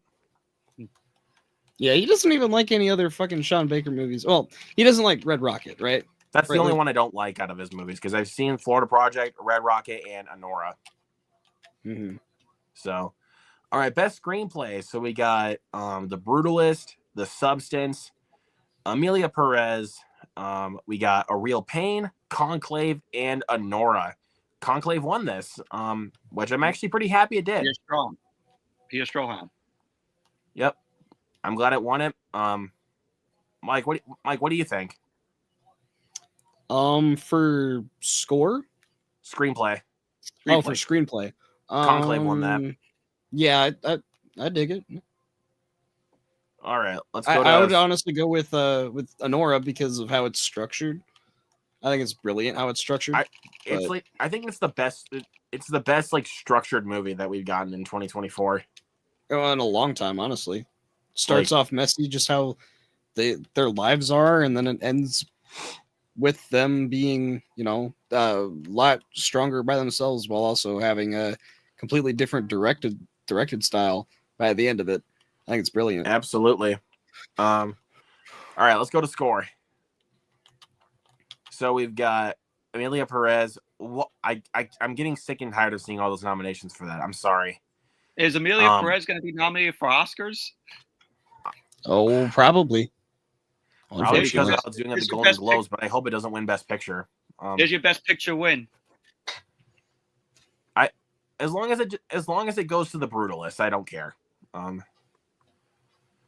But yeah, then The Brutalist, Doom Part 2, The Wild Robot, Challengers, and Conclave. All Challengers. That went to Challengers, which Challengers is a great score, but there were times where I think it just overpowered the movie itself. Yeah, I love 9 Inch Nails, though, honestly. I'm glad they did that score. So, yeah, but I think, honestly, in my opinion, I probably would have given it to The Wild Robot. Just personally speaking, like the score for that film is incredible. Mm-hmm.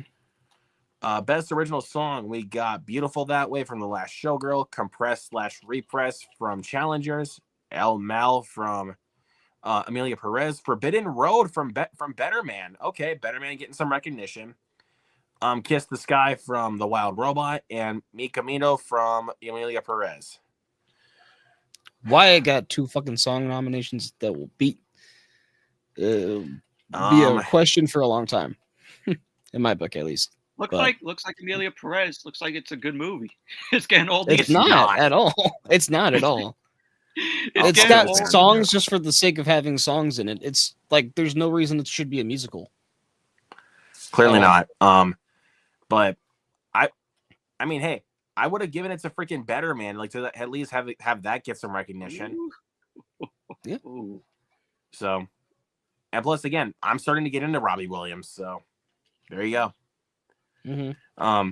Cinematic and box office achievement. So here we go. I gotta say, Mike's not gonna like this one.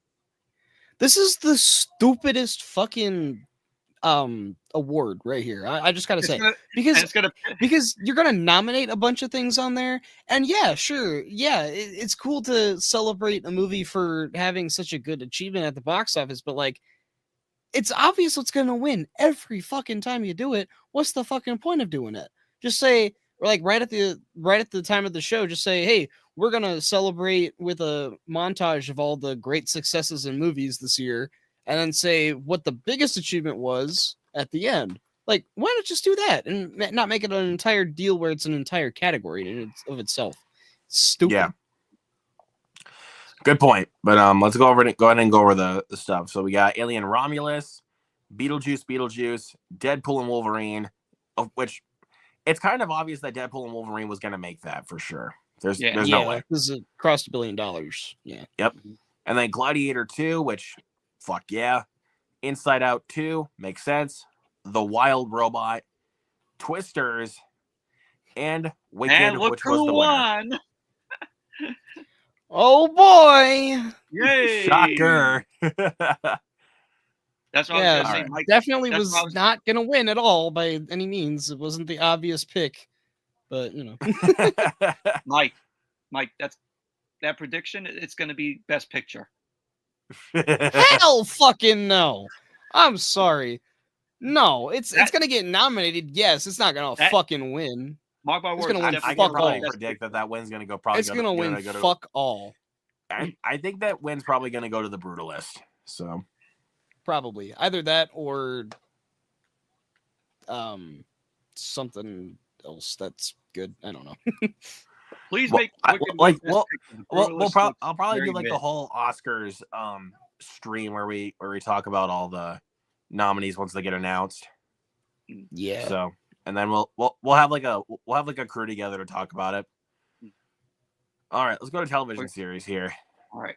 So we got The Diplomat, Mr. and Mrs. Smith, Shogun, Slow Horses, Squid Game Season 2, and The Day of the Jackal. We don't really care about the TV shows. I haven't watched the we can just move on from that. But we're just going over it, and Shogun was the winner. Yep. Makes sense. Musical or comedy, we got Abbott Elementary, The Bear, Hacks, Nobody Wants This, Only Murders in the Building, and The Gentleman. The Bear's an incredible show, but it wasn't going to win. Yeah, did it win? Oh, no, Hacks did. Yeah. Yeah, Hacks. This is a limited series. Baby Reindeer, Disclaimer, Monsters, the Lyle and Eric Mendez story, Ripley, The Penguin, and True Detective Night Country. Baby Reindeer was the winner. Makes sense because that had a lot of buzz. So I guess I still gotta watch The Penguin. Penguin is so fucking good, dude. That physical release is coming out soon. I will be getting that so I can watch it. Yes, sir. Oh, here we go. Performance by a female actor in a television series. Anna Sawai won for Shogun. Also a nomination for Kathy Bates, Emma D'Arcy, Keira Knightley, and Kerry Russell. So there you go. And Maya Erskine. And Maya Erskine. Yeah. For Mr. and Mrs. Yep. Television series for drama. We got Billy Bob Thornton for Landman, Donald Glover for Mr. and Mrs. Smith, Eddie Redmayne for Day of the Jackal, Gary Oldman for Slow Horses, Hiroyuki Sanada for Shogun, and Jake Gyllenhaal for Presumed Innocent. Good that Hiroyuki Sanada won it. I mean, he's a very good actor. I still want to watch The Presumed Innocent mainly because it has Jake Gyllenhaal in it. So, is it on Netflix or? It's an Apple show. Oh, Yeah, Apple it's an show. Apple show. Mm-hmm. Which I have Apple, so I'll watch it there. Yep.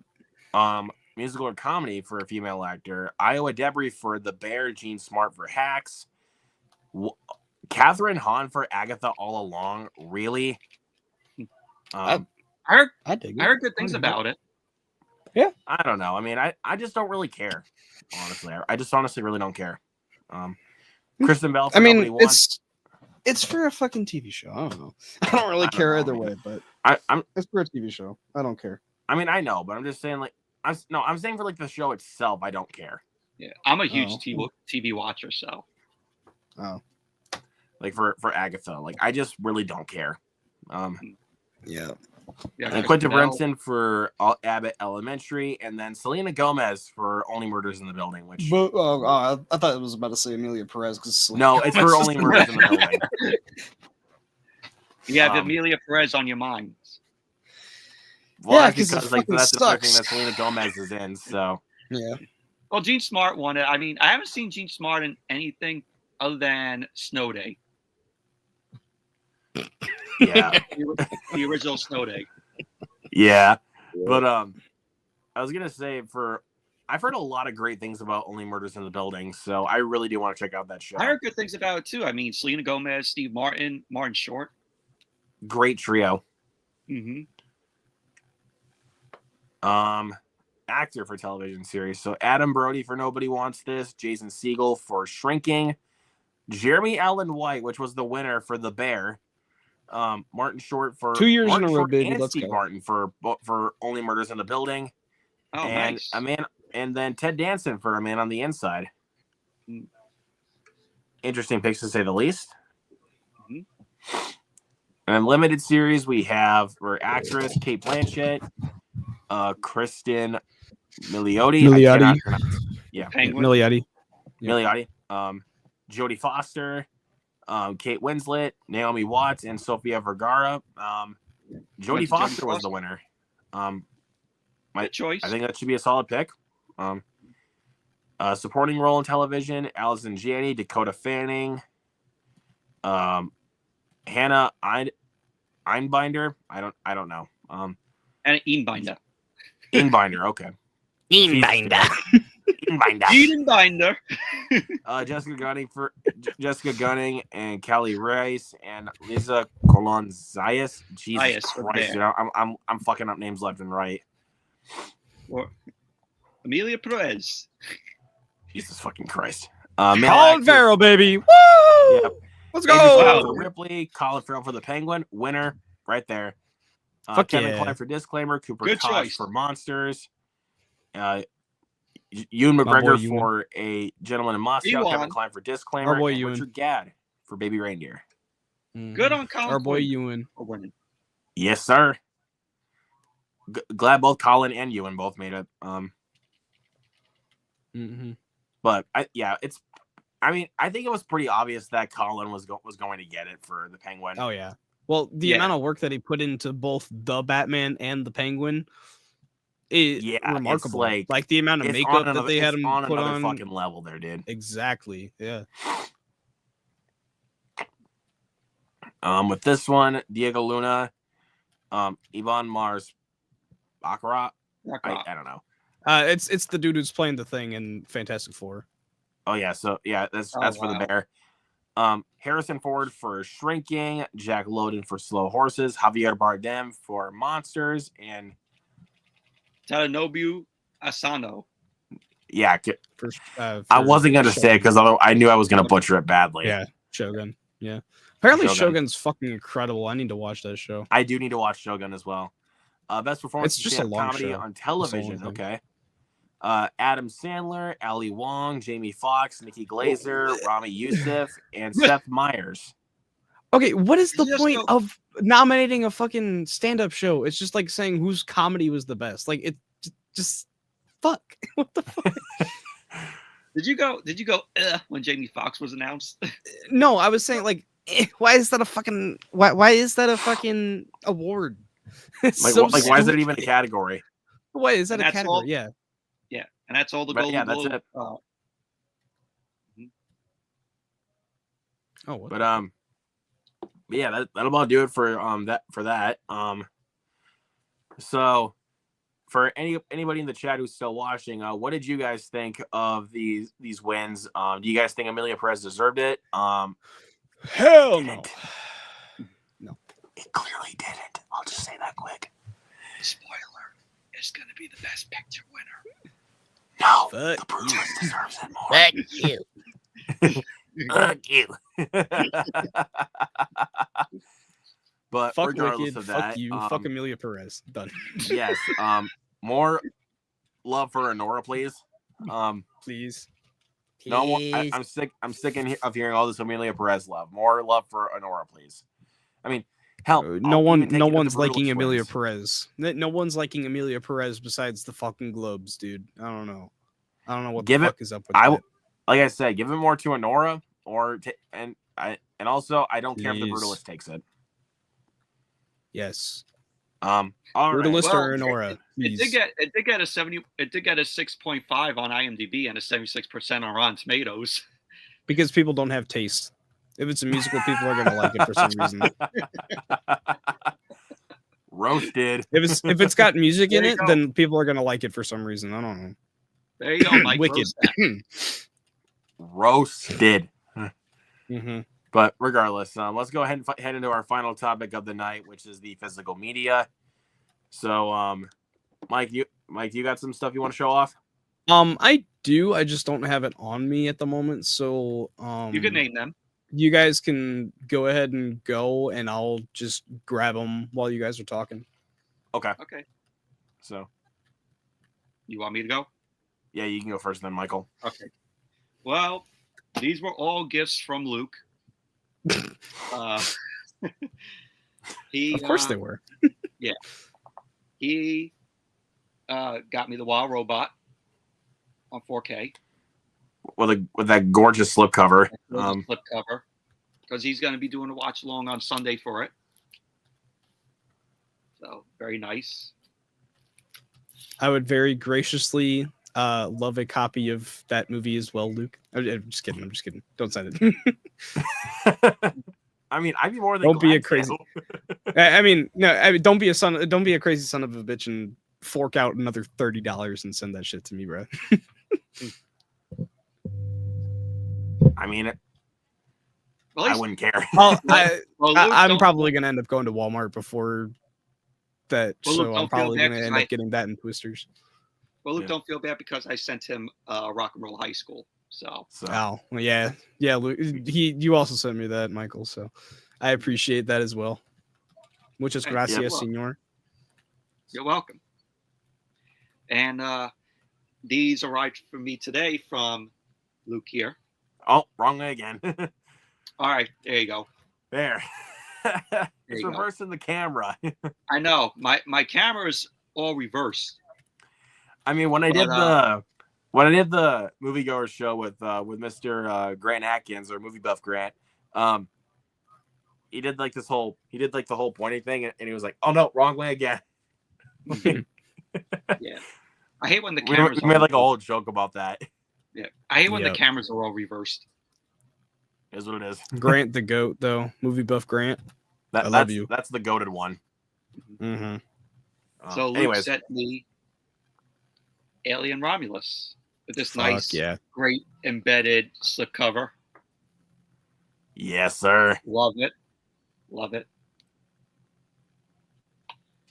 And Damn good he movie. Also, he also Mhm. sent me Cuckoo. Nice. Cuckoo. Hey, like, Michael, oh. just a forewarning: you're either gonna love or hate that movie. That's like one of those movies that you're either gonna love it or hate it. But I'll tell you this though. Right in the What- vicinity. If it's a love-hated film, I know I'm probably gonna like it. I'll just tell Probably. you this. I will just tell you this. You really got to be paying attention while you watch it. You got to be paying attention. Mm-hmm. All right. And then he sent me this one, which I was shocked because I don't know about this film. It was the first time I heard about it. Called Bound, directed by the Wachowskis, and they directed this before The Matrix. This was released in 1996, so that's 3 years before The Matrix. Yep. And more And importantly, Speed Racer. Yeah. But it has Jennifer Well, Tilly. I actually like I like Speed Racer. I haven't seen it, so I never watched the anime, though. I mean, I've seen like a little bit of the anime, but I is used it to an hate anime the or movie is it a growing up. cartoon? I think it's anime. It's anime. Okay, because I could have sworn it was like a cartoon, but I don't know. Like a Saturday morning cartoon, but I don't know. Yeah, but I only got 2 things to show. So, But this was a surprise. I wanted to try something a little different for you. I'll check out the trailer for it. It's a Criterion Blu-ray. There It you has go. Jennifer Tilly, Gina Gershon, Tilly. and Gina That was Gershon. before she did Bride of Chucky. So, Yeah. I fucking And- love Jennifer Tilly, so I might actually have to buy that now. She's okay. She's not the best actress. I love her, man. I love fucking Bride of Chucky, so that's gonna be right up my alley. Yeah, check this out. It has Jennifer Tilly, Gina Gershon, and Joe Pantoliano from The Goonies. All right, let me go grab my shit real fast. all right. So, yeah. Pretty I'll wait cool. for him to come back. So- But Thank you. To yeah, I Luke wanted us for- to. Thank you to Luke for these. Of course, man. And I wanted to surprise you with Bound since I'm also getting a copy myself on Criterion. I wanted to surprise you with that one. And also, funny enough, I haven't seen it either. Oh, wow. I'll check out the trailer once we're done here. But you want to know the only reason why I even knew about the movie? How? Cody Leach brought it to my attention. Oh, wow. It was in one of his off the shelves videos, like that. He brought it to my attention. I'm like, Bound, and he said Wachowskis, and I'm like, oh, this sounds good. Like this is like old school Wachowskis. Like this was like they did like more weird stuff before they did The Matrix. So,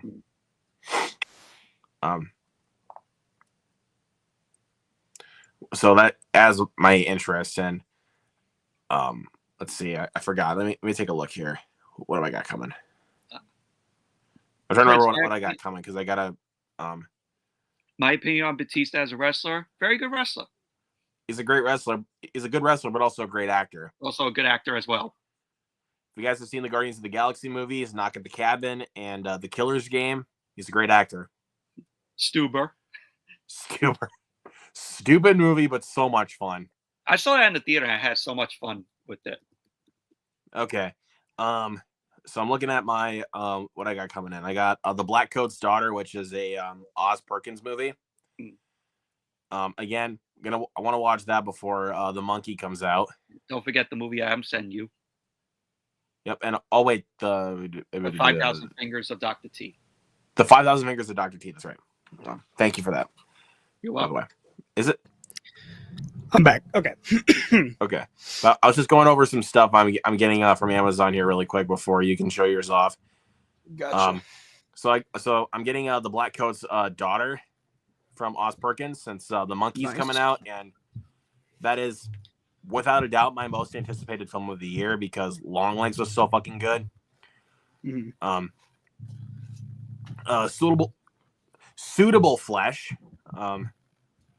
because I'm curious about that one. It sounds pretty interesting. I mean, kind of a H.P. Lovecraft kind of movie from what I've heard.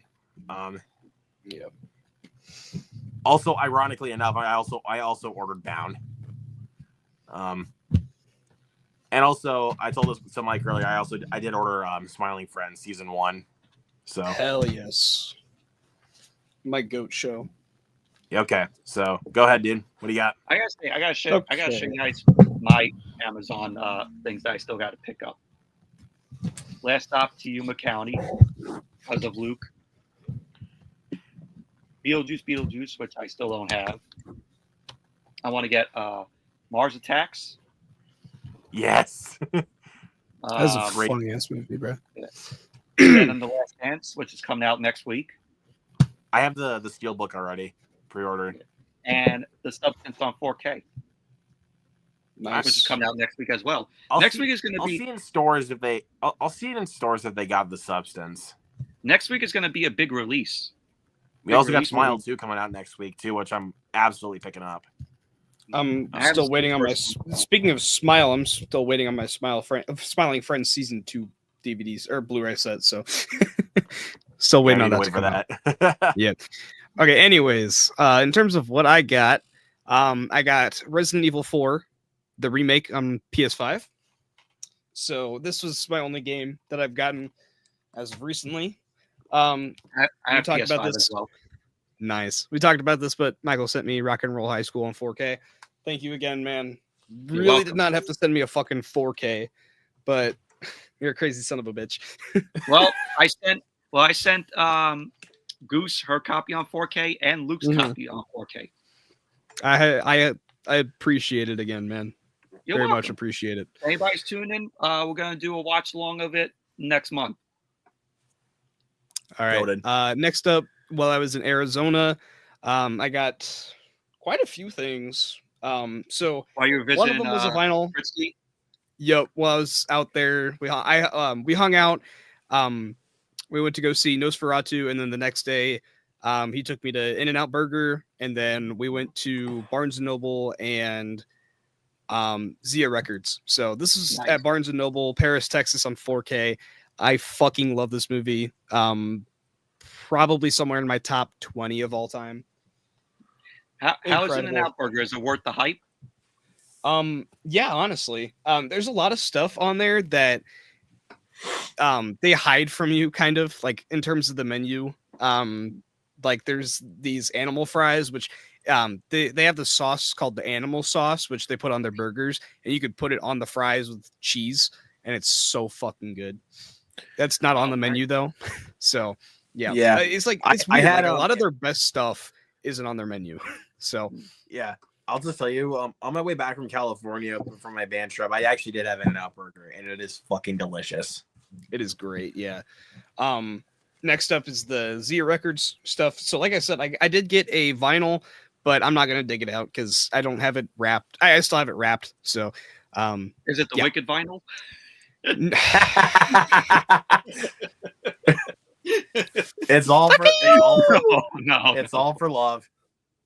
Oh my god. We got Bad Santa. I didn't even bother picking up Bad Santa 2. The Blob, which I started watching, it is actually pretty solid. I still need to I do watch wanna that. get That's that, on my though. watch list. Mm-hmm. I want to get that. That's on my watch list. Yep.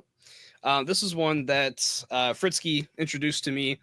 Spring Breakers from Harmony Korine. We both love this fucking movie. wanna Spring check out break. Yep. Spring Break. Fucking. And James Franco's Look at my character has, shit. and James Franco's character has dreadlocks, right? Yep. Yep. He's got dreads. Look at my shit. Great movie, Yep. dude. It's so fucking funny. Yeah, it's great.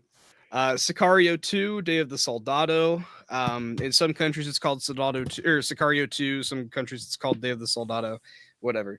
And then I got both of the Daddy's Home movies because my parents and I found these on like around Christmas time, and we were just like, you know what? Those are actually kind of cute. I kind of want to buy those. Yeah, they're actually not as bad as I remember them being. And then this is the last one from Zia. Got the Blair Witch 2016 remake. This was like $6, and Fritzky was getting it, so I was like, yeah, I'll get it too. Now this one, Are you getting the new? was Are you getting the new Blair Witch Project edition that's out?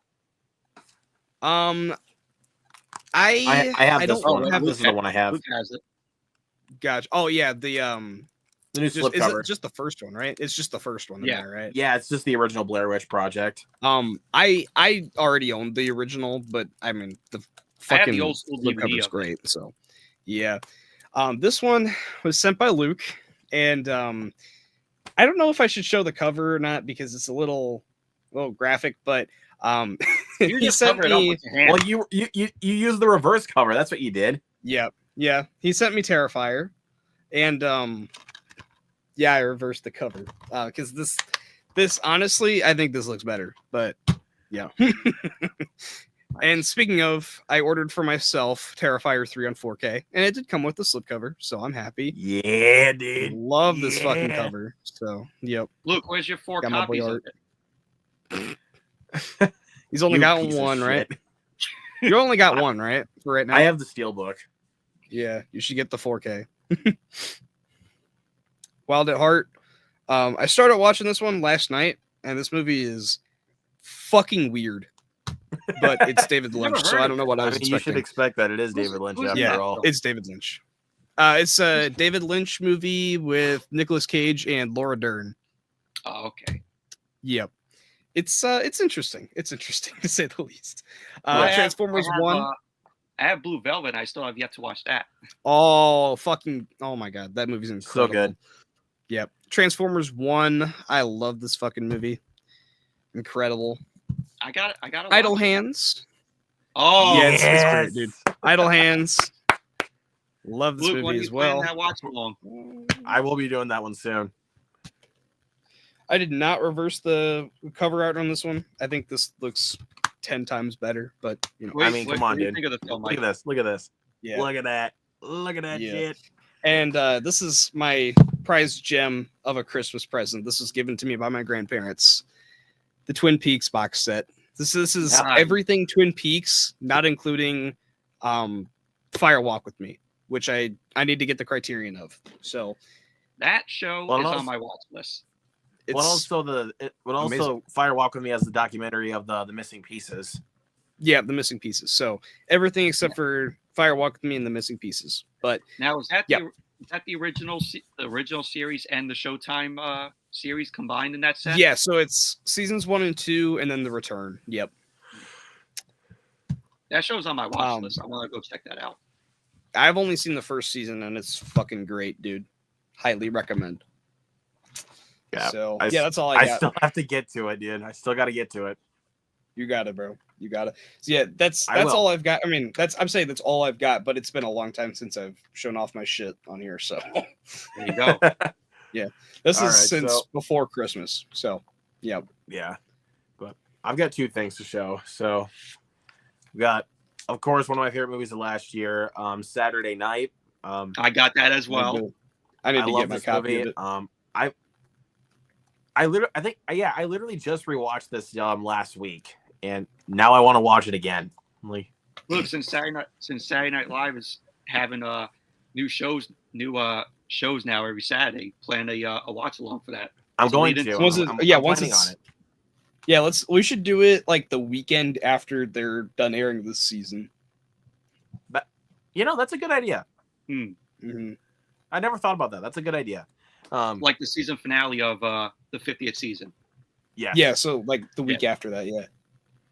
yeah, and I don't know. I think honestly, after the film is over, I'm just in a good mood. Like I Yeah. feel a lot better. I was in a good So- mood as well after it was over. Yeah, and this I got 2 weeks early. Actually, this was supposed to come out next Tuesday, but since Shout Factory is the freaking best, they sent me this early, which is the 4K of The Last Voyage of the Demeter. And I took off the regular slipcover and I added this one on it because I Nice. like this slipcover a lot more. Mhm. And I did already put up the two posters for it. So now I have 3 fucking posters for this movie. 3 posters. God damn. You know what else is coming out from Shout Factory next week? John Carpenter's Vampires on 4K. Hell yes. I honestly like the cover I have for the Scream Factory Blu-ray better than the new ones. I mean, But you know yeah, what's I mean weird? it's just the normal poster art though, right? I think there's one that's exclusive to Shout's website. Okay. I'm gonna take a look here really quick. But you know what's weird? Amazon says, for John Carpenter's Vampires, that it's going to be It said it was going to be released. In February. I remember they said, but then I guess they got the release date wrong, as they put it for the right release date. Huh. Which is next week. I found that very weird. That is kind of weird. Yeah. Hold on. Yeah. No way. Yeah. Okay. Yeah. Hold on. Because on the Shout Factory website, it says ships by February 11th. Okay, so they do got a new cover, which is this one. Oh, that looks pretty cool too, honestly. But I do like that older, the other card. I won't lie. I still like the one that they got on the Blu-ray more, honestly. Yeah, I haven't seen the film, but Luke told me about it. It's really freaking good. Pointed the wrong way again, Mike. Yeah, there you go. There. But that I will absolutely say that John Carpenter's Vampires was the last great John Carpenter movie. I know a lot of people say In the Mouth of Madness was the last great one, but the last great one to me was Vampires. What about Ghost of Mars? That's coming out on Shout Factory. I like Ghost of Mars, but it's no match for like In the Mouth of Madness or Vampires, honestly. It's no matchup to those two. But yeah, these are the two physical releases I've gotten for over the last week. Like I said, I got those 4 coming in, and then next week I got Venom: The Last Dance coming in on my Steelbook. And then I like the Steelbook for Venom: The Last Dance though, but it's pretty cool. That's why I got it, and also plus, in my opinion, it's still the best of the 3. Yeah, I agree. No question, it's the best of the Carnage 3. is the best. They wasted Carnage, bro. Sorry, they did, but it's still the best. They did, but it's still the best. It's still Carnage. They wasted Carnage, but Carnage is Carnage. Yeah. Yeah, I agree. They wasted him, but Carnage is Carnage, and Carnage is awesome. So no matter how you use him, he's fucking great. Like I said, that film should have been rated R. Yeah, I agree. All 3 of them. Even the first Venom should have been rated R.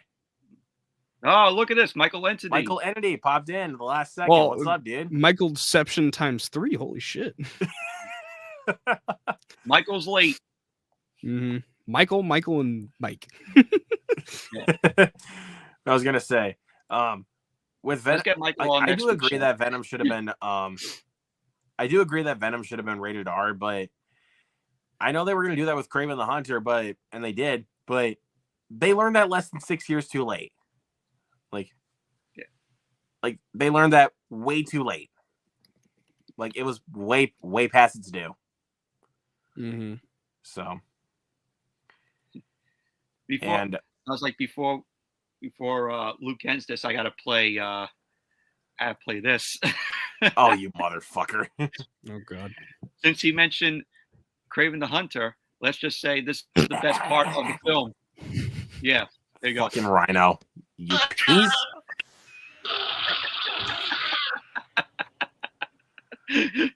That's the best part. That's the best part of the film. Fuck. Yeah, thanks, Michael, for the embarrassment. If you guys want to go, see me and Michael Entity's spoiler rate review on Kraven the Hunter, please do that. I love you, Kraven. All right, we're gonna call it here. So yeah, this is the stream. But yeah, this was episode 4. Stay tuned for episode 5 next Tuesday. But we will not have an episode on the 28th because this dude is going to see an early screening for Companion at his Alamo Draft House. So God damn it! God damn it! Yep. When I saw we're that, gonna take that. So we're gonna take that week off. When I saw they were having an advanced screen, I'm like, okay, I'll buy my ticket. God so yeah, we'll take. Damn it, so Michael! God damn it, Michael! If it gets 1 degree hotter, I'm gonna kick your ass. I cannot wait to see this film. But the old one was, Dale, you giblet head. We live in Texas. It's already 110 in the summer, and if it gets 1 degree hotter, I'm gonna kick your ass. and then cue the reaction dude going, imagine whooping somebody's ass for global warming, bro. I think every time you got to I was thinking every time you got to mention Craven, I'm going to play that Rhino clip. I fucking hate you. No, because it's hilarious. It's the one. I was so hilarious confused when that happened, though, bro. Like, what the fuck is going on? Fucking, it's Oscar worthy right there. That is Oscar. It's going to become a meme now. Yeah, it's right up there for best performance, along with Jared Leto as Morbius, which I do enjoy. Which I do like. You like Morbius? Oh, okay, we're done. Guilty Okay, done. Yep. Okay, so okay. You like Morbius and you like Craven, but The Flash is mid. From its story. Okay, we're done.